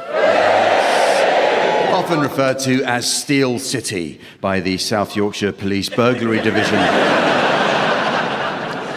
The world's first ever official football club, Sheffield FC, was formed in the city in 1857. The first Sheffield team was to enjoy an extraordinary 5-year unbeaten run, which was only brought to an end in 1862 when a second British club was formed.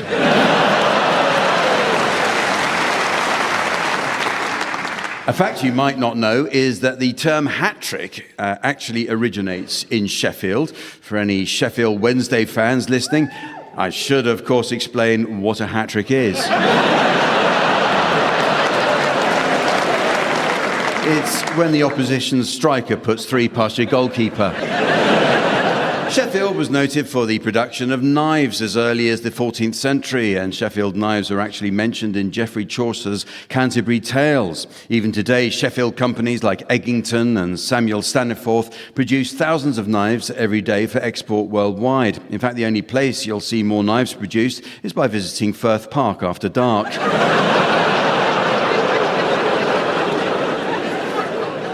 Let's meet the teams.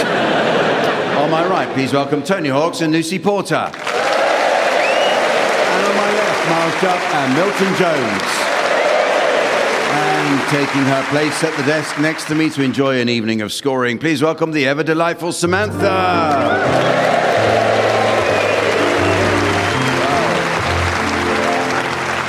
Well, we begin this week with a round that's all about bands. These days, there seem to be more tribute bands than there are genuine bands. In fact, it's so common that I hear there's even a psychedelic rock band that's been founded in tribute to our own Colin Sell. It's called The Grateful Death.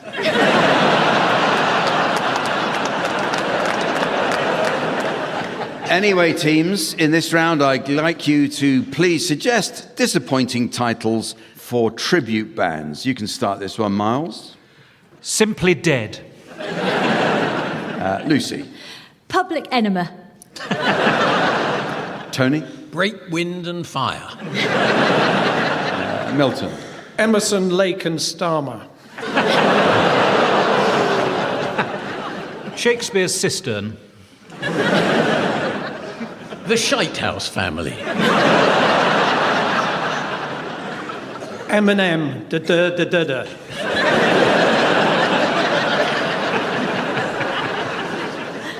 By Jovi. Rage Against the Mash, I ordered chips.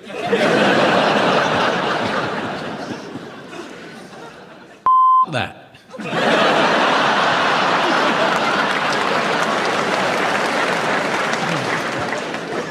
Damp, damp, damp. Terence Trent Lester. Florence and the Mash, she ordered chips too. Well, it's time for a musical round now, as I ask the teams to sing one song to the tune of another.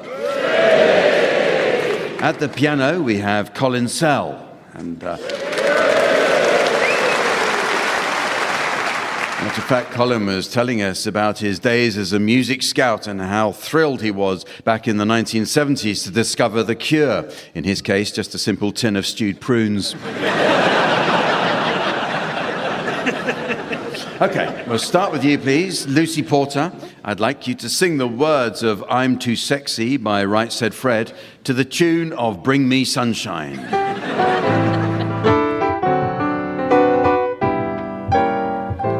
I'm too sexy for my love, too sexy for my love's going to leave me. I'm too sexy for my shirt, too sexy for my shirt, so sexy it hurts. I'm too sexy for Milan, too sexy for Milan. You're going to Japan and I'm too sexy for your party, too sexy for your party. No way, I'm disco dancing.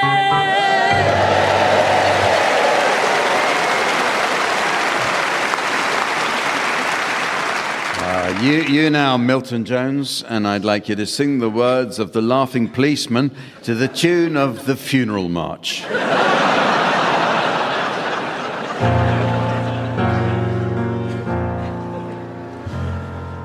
I know a fat old policeman.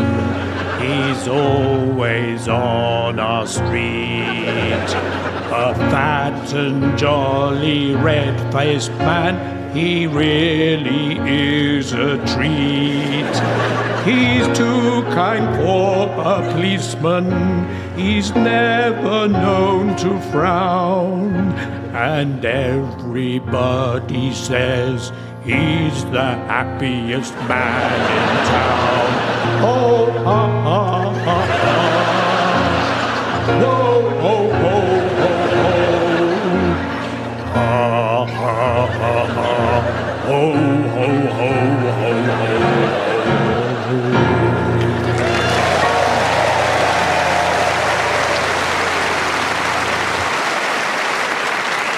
Excellent stuff. You now, Tony Hawks, I'd like you to sing the words of What Does the Fox Say to the tune of The Girl from Ipanema.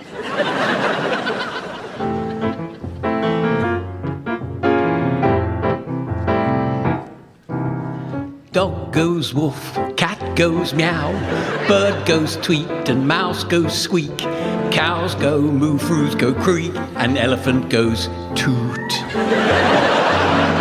Ducks say quack and fish go blub and the seal goes ow, ow, ow, but there's one sound that no one knows. What does the fox say? Ding, ding, ding, ding, ding, ding, ding, ding, ding. Good ding, ding, ding, ding, ding, ding, ding, ding, ding. Good ding, ding, ding, ding, ding, ding, ding, ding, ding. What does the fox say? What, pa, pa, pa, pa, pa, wa, pa, pa, pa, pa, pa, pa, pa, pa, pa, pa, wa, wa, pa, pa, pa. What does the fox say? Ha, ha, hatty, ho, hat, hatty, ho. Hatty, hatty, ho. What does the fox say?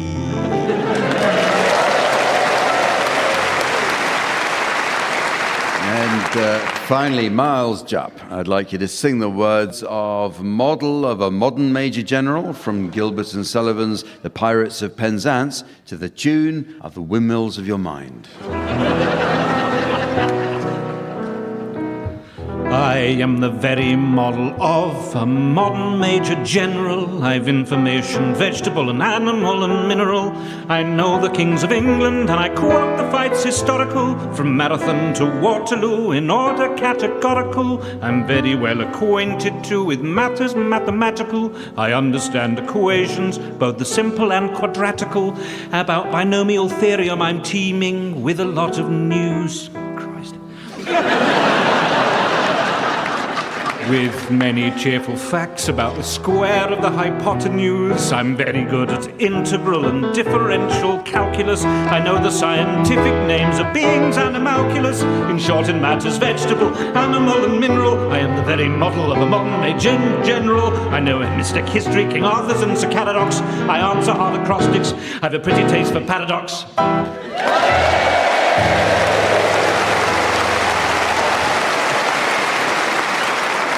Thank you, Miles. And don't worry, if you're walking back to the hotel, we'll arrange security. This next round is called Word for Word, and it's all about words. The Collins Dictionary recently announced its new words for 2024. Amongst them is raw dogging, which means sitting on a flight, staring at the seat in front of you with no entertainment, food or drink, and even foregoing the toilet. Raw dogging has apparently replaced their previous word for the same thing, Ryanair. In this round, each team takes it in turn to exchange a series of words, while the opposing team should challenge if they detect a connection between any of these words. Okay, I'd like you to start exchanging completely unconnected words, Miles and Milton. Tony and Lucy, it's your job to try and spot a connection. If I uphold the challenge, I'll ask you to take over, and so on. So off you go, please, Miles and Milton. Beef. Aerial. Regimen. Pin. Chapati. Ipswich. Tony, chapati, Ipswich? Well, I had a terrific curry in Ipswich, and I had a chapati there, and I think that is a connection. Certainly a personal one. Also, Ipswich is in a part of the country that is very flat, like a chapati. Yes. Yes. So, well, Between the two of us, surely we've done enough. I think you probably have. I think it was a good joint effort, and the audience enjoyed it as well. So, over to you, Tony and Lucy. Antidote. Competence. Bread maker. Bear. Dense. Parade. Dictate. Parade, dictate, Miles? Yeah. Don't look so baffled, Jack. I'll explain it. Well, if you're a dictator, you probably order a lot of parades, don't you? You see them marching up and down, trying to make people feel good about themselves. I think, but the word was dictate, not dictator. Yeah, what do dictators do? I'm not trying to be a dick. I'll let you get cocky with me once. But yes, okay, I'll let you have dictate, parade. Over to you, Miles and Milton. Thanks for remembering. Well, it's been a while.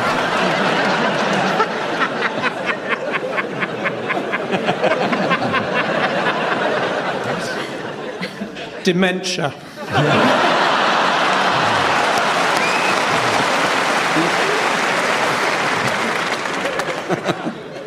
Eggy. Dementia.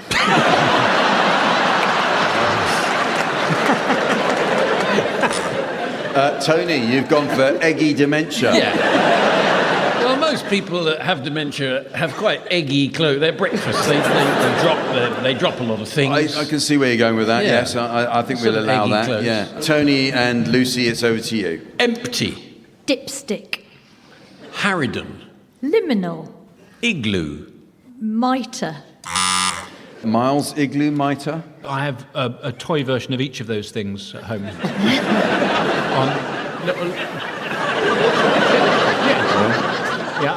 And I live in Ipswich, so that's acceptable. So I have a little toy igloo and a little toy mitre that was left over. I've lost the toy bishop it came with, but it's quite a sad day, actually. But nevertheless, I have both of those things. Why did you have a toy bishop? I couldn't afford a real one.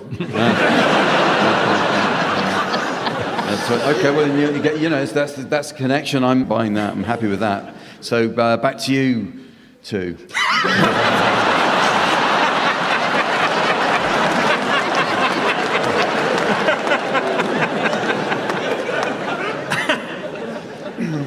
Crossword. Vacuum. Elegant. Vacuum elegant, Tony? Well, you vacuum your house to make it look elegant. I think you vacuum your house just to make it look cleaner. Not elegant? Not elegant, no. I don't think elegance comes from vacuuming.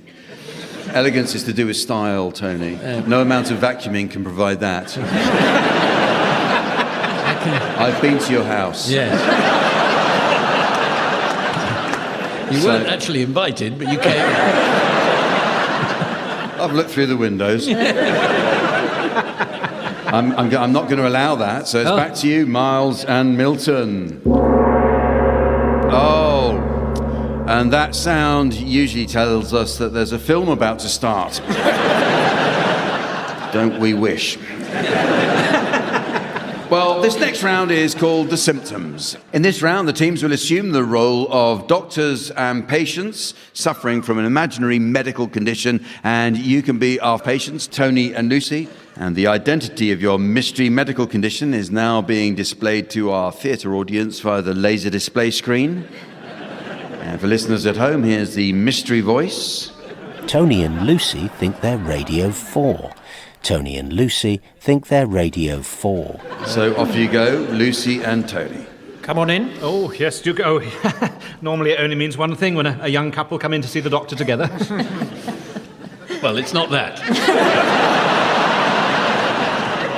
Thank you very much for your time, doctors. I mean, we're very worried about our long-term health. Yeah, we're definitely not in the shape we used to be. Yeah, we used to have such great figures. Although we still do get a pretty good reception most places. Yeah. To be honest, Doctor, bladder control is a problem. And we're both furious about it. Yes, we're a couple of crossing continents.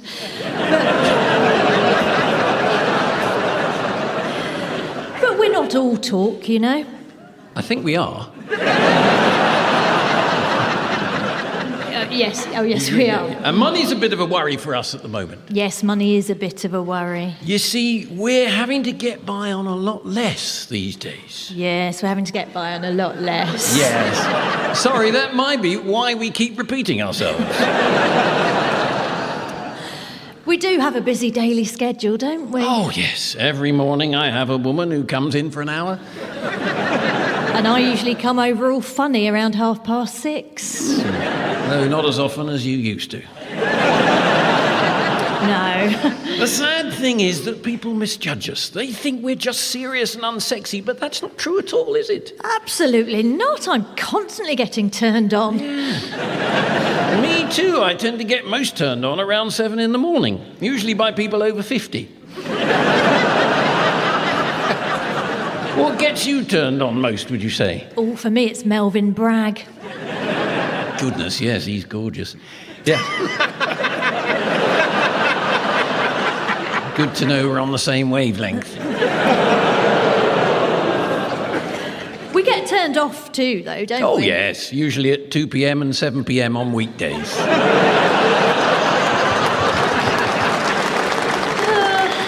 And we don't seem to be quite as popular as we were. Well, bits of me are popular. Which bit? I'm sorry, I haven't a clue.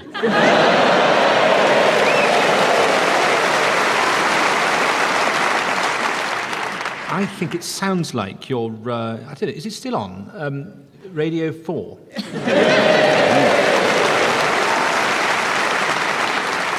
Well, this next round is all about those important events or milestones in our lives when we exchange cards or presents. You'll be surprised to hear I'm not a great present buyer. On occasions such as a birthday or Christmas, I tend to opt for a greetings card.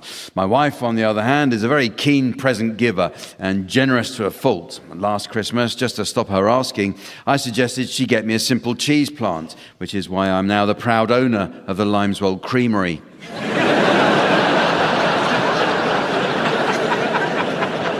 Personally, I find most of the greetings card messages you get today far too upbeat, cheesy or saccharine. So in this round, Doom Pig, I'd like you teams to suggest for me some more realistic and downbeat greetings card rhymes and messages which more accurately reflect the world as we know it. Miles, you can start.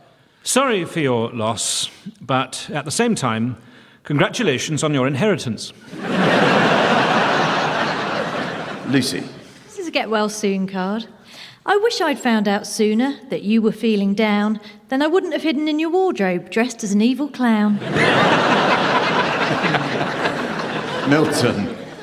So sad to hear about your husband, Clive. It now appears he's still alive.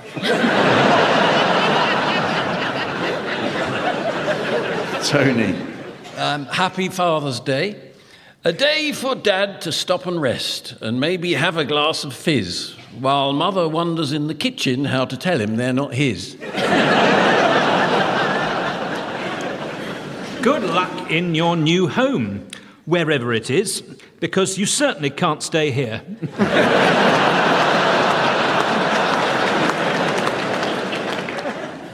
Mother, you did everything for me. You were there at my beginning. You bore me to tears, sorry.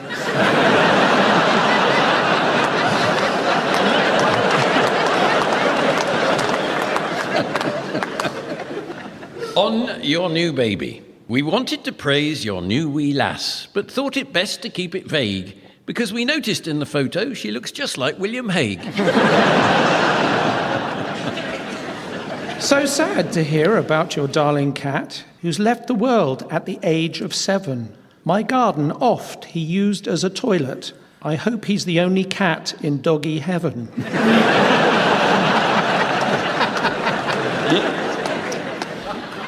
The wheel is turning, the sands are running, the clock is ticking. Soon we shall all return to the dark earth from whence we once came. Nevertheless, happy birthday.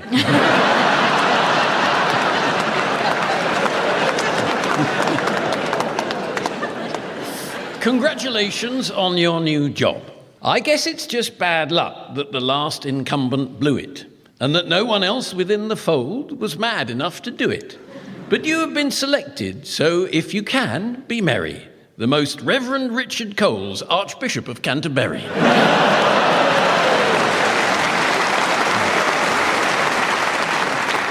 Now for a round called What's the Question?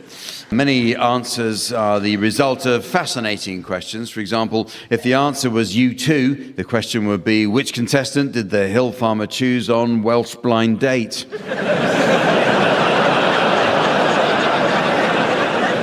Similarly, if the answer was Yorkshire, the question would be, what accent did Sean Bean use to play a Puerto Rican hitman?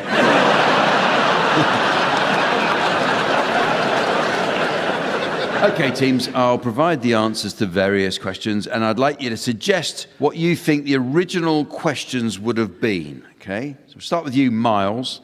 Here's the answer. What's the original question? Life would be impossible. What would be the human cost if the temperature of the entire planet was controlled by the thermostat in my parents' sitting room?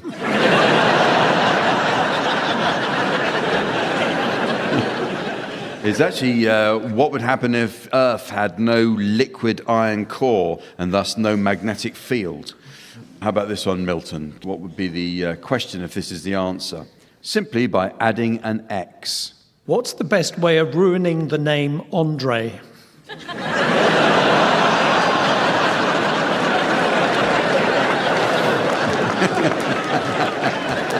In fact, the question was, when airports adopted three-letter codes in the 1930s, how did airports with two-letter names create their codes? Hence, airports like LAX, LAX. Tony, another answer for you. I want the original question. The Pope's inner chamber. Where's the Pope?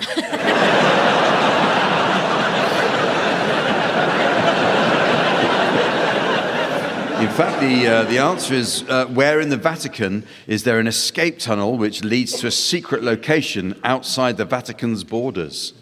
And Lucy, here's the answer. What was the question? Only when it's upside down. Is it ever enjoyable to sit on a shooting stick? The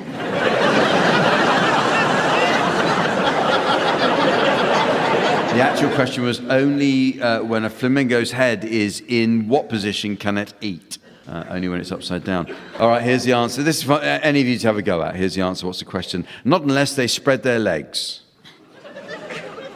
Do spiders take up more space than raisins?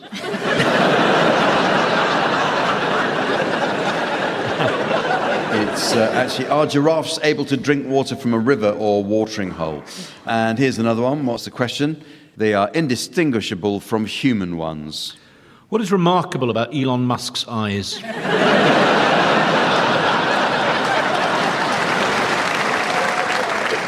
You're half right. The actual question is, what is remarkable about koala fingertips?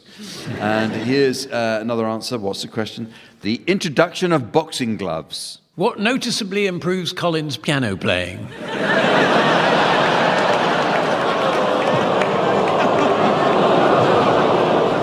In fact, it was the original question is, what counterintuitively led to an increase in the number of fatalities in the sport of boxing? And finally, the one closest to the entrance. Who gets to go first in a threesome? In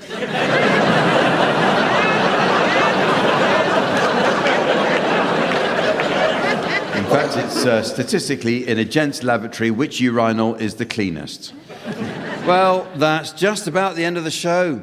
But there is just time to fit in a quick round of Yorkshire Film Club. And incidentally, football scout Samantha was telling us how she's taken advantage of our visit to Sheffield to visit Bramall Lane to give a talented young footballer a trial. She says she was immediately impressed with his tackle, but concerned he might go down a bit too easily, decided to pull him off at half-time.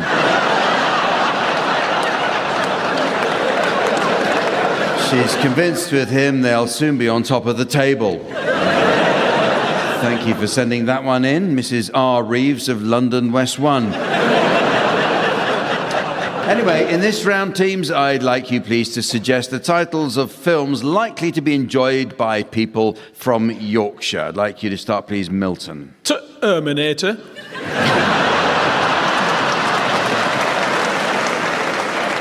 Tony. One Flew Over to Pigeon Loft. Miles. The Cook, the Thief, His Wife, and Brian Glover. Lucy. Clarty Harry?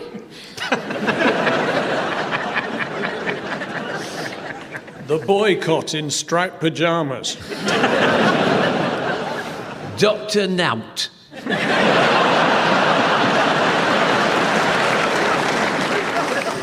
The Grapes of Rotherham. Down and Out in Beverly Hull. Sheepless in Settle.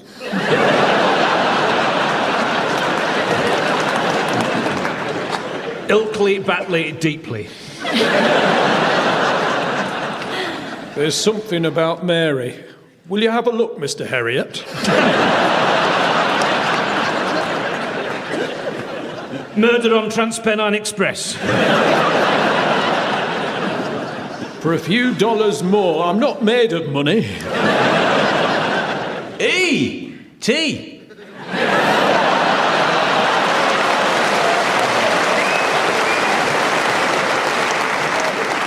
And so, ladies and gentlemen, as the trusty Yorkshire teabag of time is joined by the 7 sugars of salvation before the cowboy builder of calamity adds yet another 20 grand to the ever-expanding quotation of incredulity, I notice it's the end of the show. So from the team, Samantha, myself, and our audience here in Sheffield, it's goodbye. Goodbye. Tony Hawks, Miles Jupp, Lucy Porter and Milton Jones were being given silly things to do by Jack Dee, with Colin Sell setting some of them to music. The programme consultants were Fraser Steele and Stephen Dick, and the producer was John Naismith.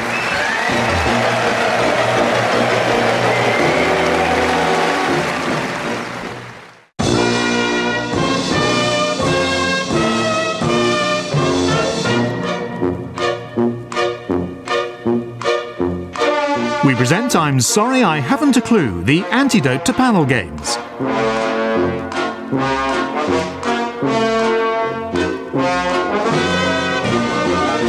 At the piano is Colin Sell, and your chairman is Jack Dee. And welcome to I'm Sorry I Haven't a Clue. You join us this week on a return visit to Sheffield. We're coming to you from Sheffield City Hall, where the city centre attractions are a mere 42 miles away in Manchester.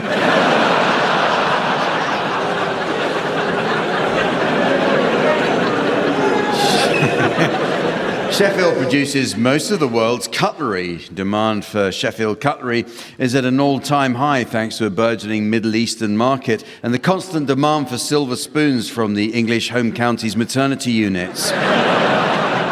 And by the way, if you're listening in Lancashire, cutlery is that shiny metal stuff that you get out at Christmas. Legendary athlete Sebastian Coe was born in the city. The middle-distance superstar entered the record books as the only child in the history of Sheffield ever to be named Sebastian.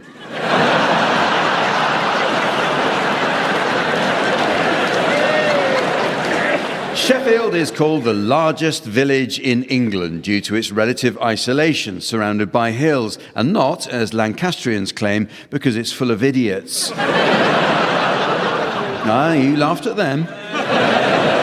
According to the Office of National Statistics, 12% of Sheffield's population is made up of people relocating from London. This southern influx is said to account for a slight softening of the city's local Yorkshire accent and an increase in its annual sales of balsamic vinegar. To 1 bottle. The Sheffield-born Human League frontman Phil Oakey comes from a musical family. His father played trumpet in a jazz band, while his sister annoys pub customers by singing along to backing tracks. That's karaoke.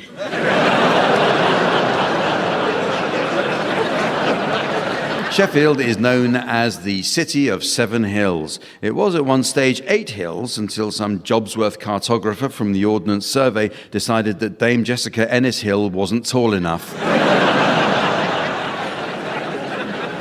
Sheffield bands ABC, the Human League and the Thompson Twins provided the soundtrack for the 80s.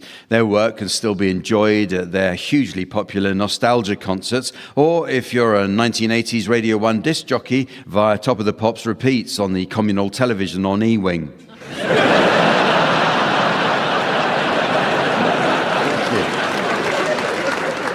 Pulp's Jarvis Cocker was born in Sheffield. Although now based in Paris, the quirky frontman still returns to the city of his birth and can often be seen clothes shopping in Oxfam or Sue Ryder, either chatting with fans or fending off the staff who keep trying to put him back on display in the shop window. And talking of common people, let's meet the teams. On my right, please welcome Tony Hawks and Lucy Porter. And on my left, Miles Jupp and Milton Jones.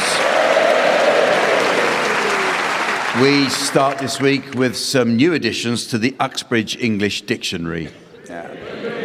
A good dictionary is essential for learning the correct usage of similar terms. For example, many people don't understand the subtle difference between the words pioneer and innovator. Well, an innovator is a person who introduces new methods, ideas, or products, whereas pioneer is a workplace injury suffered by clowns.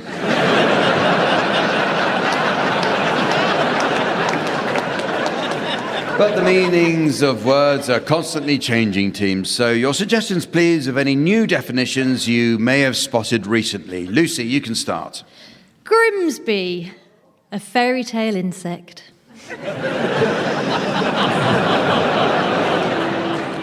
Miles. Sellafield, what a farmer is told to do to pay inheritance tax. Tony. Lavish, a bit like a toilet. Milton. Obesity, that medical drama that used to be on Saturday nights.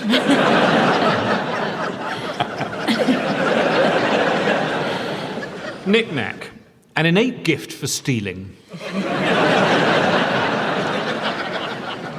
Lactator, to be one potato short.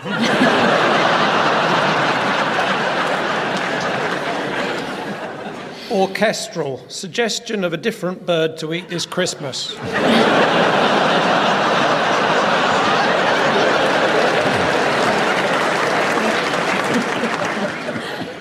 Pontificate, proof of the Pope's authenticity.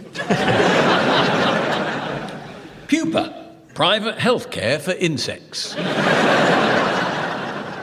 Masseur, how a Frenchman introduces his sister. Whap, bapaloo, bap, a whap, bam, boom. The sound of a wet seal trying to operate a toaster.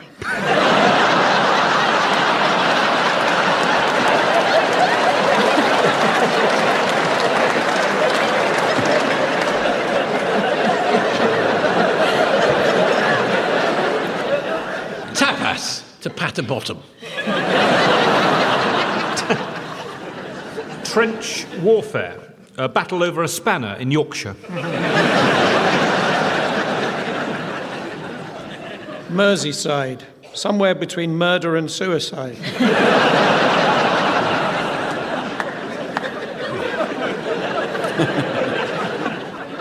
Lobotomy, having short legs. Autism, a constant sense that you should be doing something.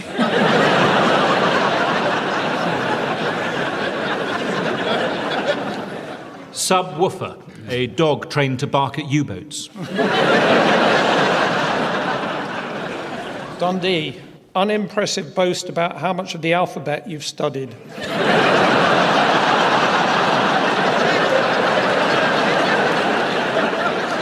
Well, the teams are going to do a spot of acting for us now in the round called Sound Charades. Yes. A recent survey by the Actors Union Equity claimed that at any given time, 80% of actors are not working. Post-drama school, many actors find it hugely frustrating waiting for a role to turn up, as do their customers whose soup has gone cold as a result. The game Sound Charades is all about miming, the theatrical technique of suggesting action, character, or emotions without words. Mime has its origins in ancient Greece and can best be described as the expression of emotion through gesture. Its most famous practitioners include Marcel Marceau, Etienne Descrues, and most white van drivers. In our version of charades, team members are permitted the use of their voices. So Tony and Lucy, you're to start, please, and your title will shortly be displayed to the audience via the laser display screen. And for listeners at home, here's the mystery voice. We're going on a bear hunt. We're going on a bear hunt. So off you go, please, Tony and Lucy. Right. It's 6 words. Yeah. And it's a book and apparently a TV show as well. Mm-hmm. And it goes like this.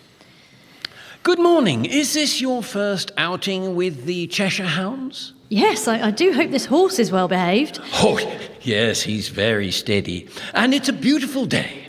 Yes, quite warm, thank goodness. Of course.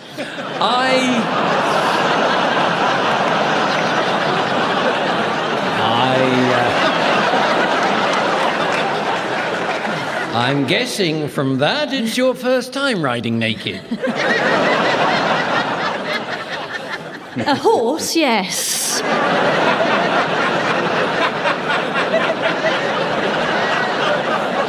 Well, it's a tradition here at the Cheshire Meet. Hunting pink is an expensive thing these days, so we've decided to do without. It's quite a sight.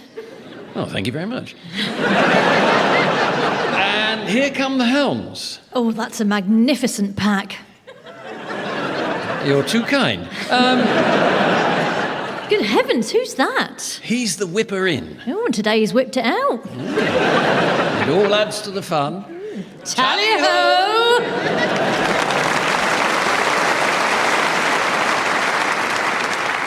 Gosh, so it's some sort of nudist romp. Hunt is the word hunt in there? Bareback mountain. Bareback hunt. Bear hunt. Bear hunt. But don't at me, I know. Oh, we're going on that! Bear hunt. Okay, your turn, Miles and Milton. Your title is now being exhibited on the laser display board. And here again is the mystery voice for listeners at home. Stranger Things. Stranger Things. It's a television show. Yes. It's 2 words. Sorry to bother. There's a Mr. Things to see. Things? I don't think I know him.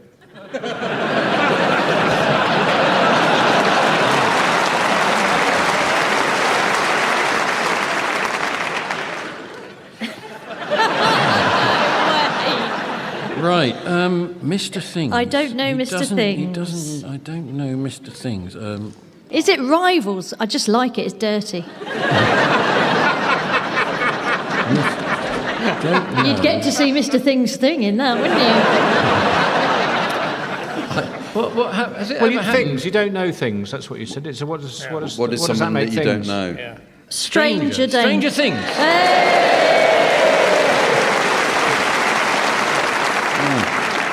Well, it's now time to play the game called Mornington Crescent. Now, first I notice our hallway has been blitzkrieged by a letter. It comes from a Mrs. Trellis of North Wales. And she writes, Dear Liam Neeson, to the person who stole my glasses, I will track you down. I have contacts. Yours sincerely, Mrs. Trellis. On with the game, and since we're in the fine city of Sheffield, famed as a once proud centre of steelmaking and the setting for the film The Full Monty, we'll today be playing Strip Mornington Crescent. Incidentally, our own Miles Jupp was in the TV version of the Full Monty, weren't you, Miles? I believe you had a small part in it.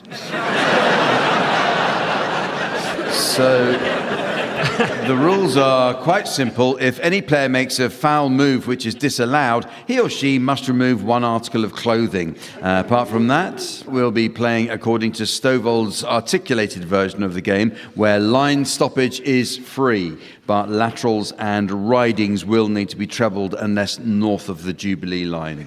Right? All quite simple. So, Tony, you can start. Well, given that line stoppage is free, I can start with Tottenham Court Road. Yes? Yeah. I will go Black Horse Road. Black Horse Road. Yes.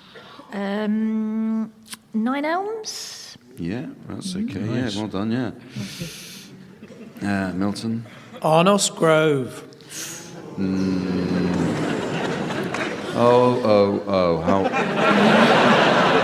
Hold your horses. We've had 9 Elms Grove. You can't follow it with Arnos. Why not? Because we're playing Stovall's articulated version of the game. Weren't you listening? I'm afraid that means you do now need to remove an item of clothing, Milton.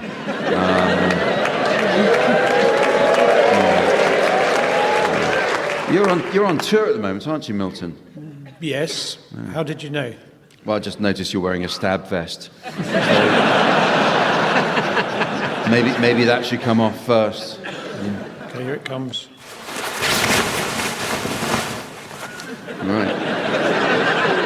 Back to you, Tony. Well, I don't want to go north of the Jubilee line, so I'm going to go Tooting Broadway. Yes, that's okay. Tooting Beck. Mm-hmm. Yes, Tooting Beck. You can have it, in fact, because of being north of Watford. That's okay. Yeah. Otherwise, it would have been a problem. Lucy. I will go north of the Jubilee line for Amersham. Amersham. Very, yes. Amersham. Inspired. Yeah. Milton. Barking. I think when we've got where line stoppage is free, but laterals are ridings, we can't do barking, especially with an opening like Tottenham Court Road. It would throw the whole game off balance. I'm afraid your high-vis jacket's going to have to come off now. Right, here goes.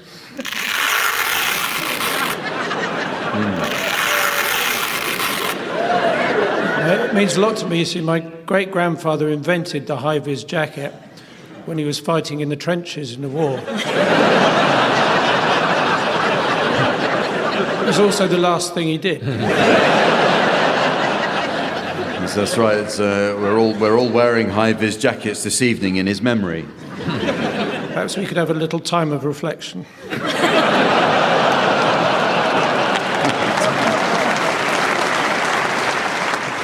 Back to you, Tony.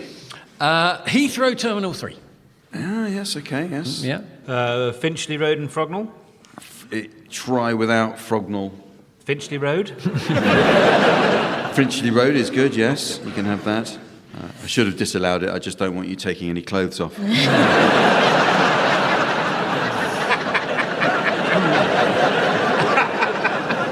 Lucy? Bit risky because I think it didn't work out earlier, but I think now Arnos Grove is in play. Arnos Grove, in fact, you can do. You can. Yes. It was helped by your Amersham earlier on, so well done you. Yeah, good play. You did. Milton. I've got a bad feeling about this. Acton Town.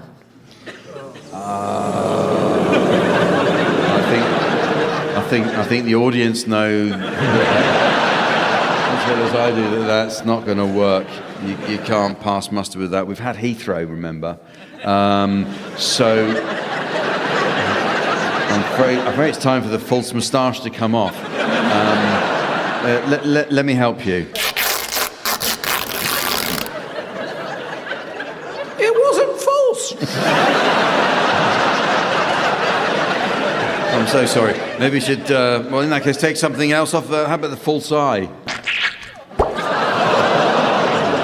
No, I think we'll have to have the wooden leg as well, Milton.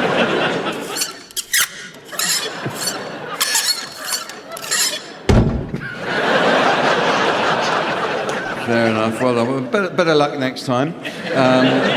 Tony. Well, I'll just have to go Hampstead. I can't let you have Hampstead. No, not after you've had Heathrow. I'm afraid that means you're going to have to take off your sequin G-string. Okay. Mornington Crescent! Okay. Funny place to keep a sock, Tony. Well, the next game is a musical one entitled Song Stoppers. In this round, panellists from each team will take it in turn to sing the opening line to a series of well-known songs. It's the job of their teammate to answer each opening line in a manner likely to end the song altogether. At the piano, we have Colin Sell. And incidentally, Colin was excited to tell us how, after he'd finished work one evening, none other than the great Sir Simon Rattle approached him from the stalls with some valuable advice. He said, "I'd give it 10 minutes, mate."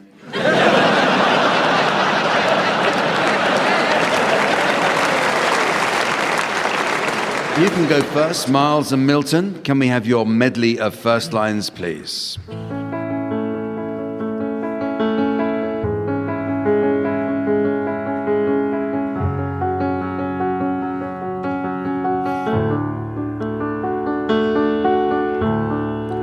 I heard. Sheep or cows?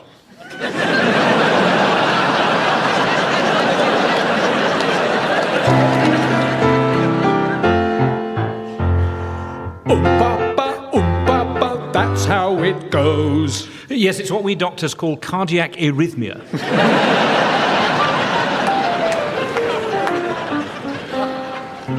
Salagadoola, menchakaboola, bibbidi bobbidi boo. And lovely children they are too, Mr. Rees-Mogg.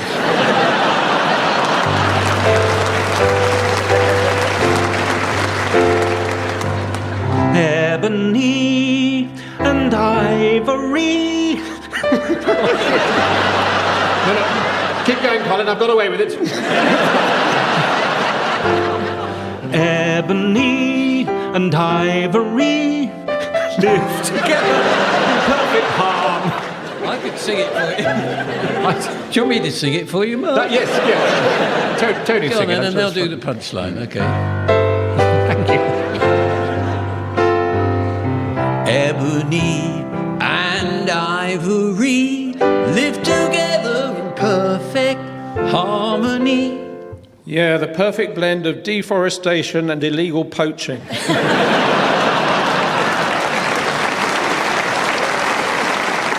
No one likes a smart-ass, Tony. It's just a jump to the left and then a step to the right. And that's basically the history of the Labour Party.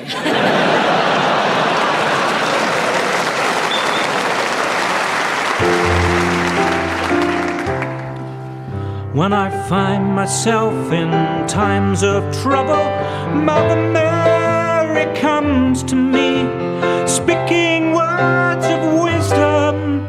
Oh, blah dee, oh, blah da.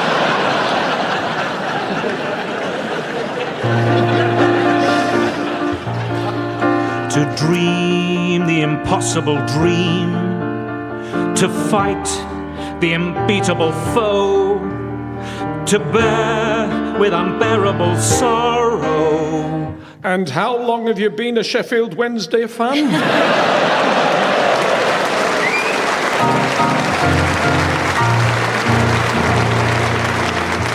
Okay, your turn now. Tony and Lucy, can we have your first line medley, please? It's my party and I cry if I want to, cry if I want to. Well, Kemi, it's tough. You shouldn't have entered the leadership race.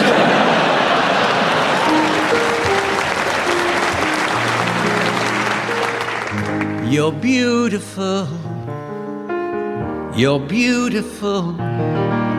You're beautiful, it's true. Are you going to buy that mirror or not, Mr. Blunt?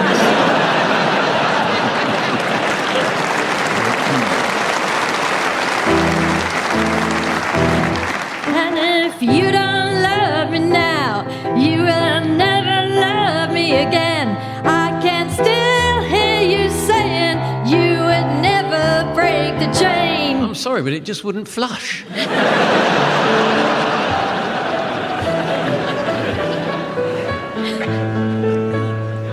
6 o'clock. Sorry, I do apologise. Would you like me to sing it for you? Yeah.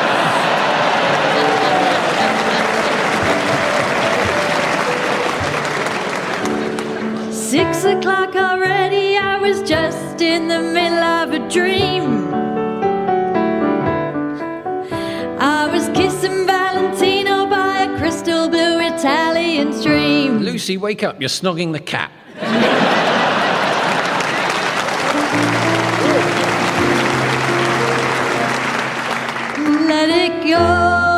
Let it go, can't hold it back anymore. Remind me never to share a tent with you again.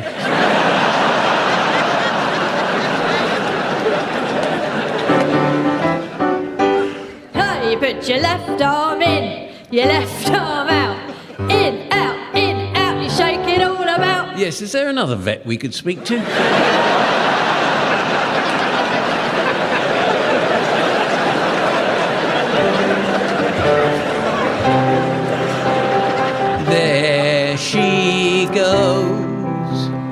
There she goes again. Oh, cystitis is a bastard, isn't it?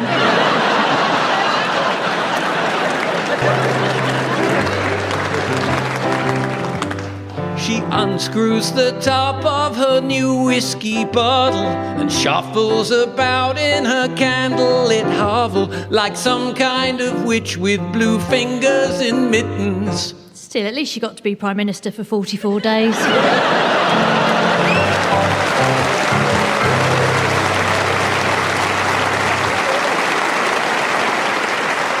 Well, that's very nearly the end of the show. But there is just time to squeeze in a quick round of parking or bedroom.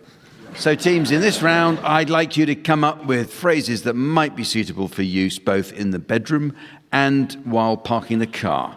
Miles, you can start. Left hand down a bit. Tony. I honestly didn't think I could fit in there. Lucy. Honestly, it'll be quicker if you just get out and let me do it myself.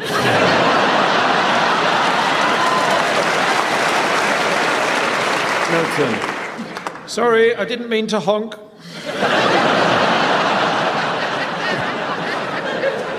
I'm just waiting for this guy to pull out so I can get in there.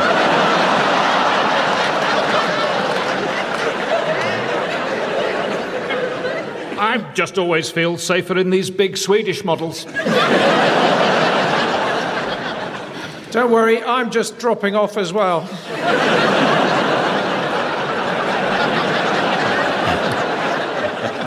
Could everyone please stop shouting? I find it very hard to concentrate. Your arse is sticking out.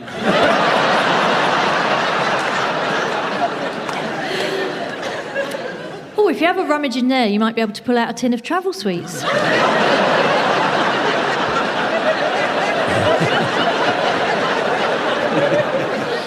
It's pay and display, so here's a tenner. Would you believe it? He's trying to jump in there before me.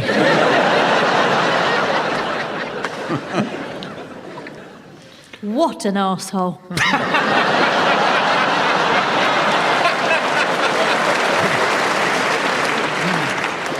Oh dear, I'll just have to write a little apology note and pop it under their wipers.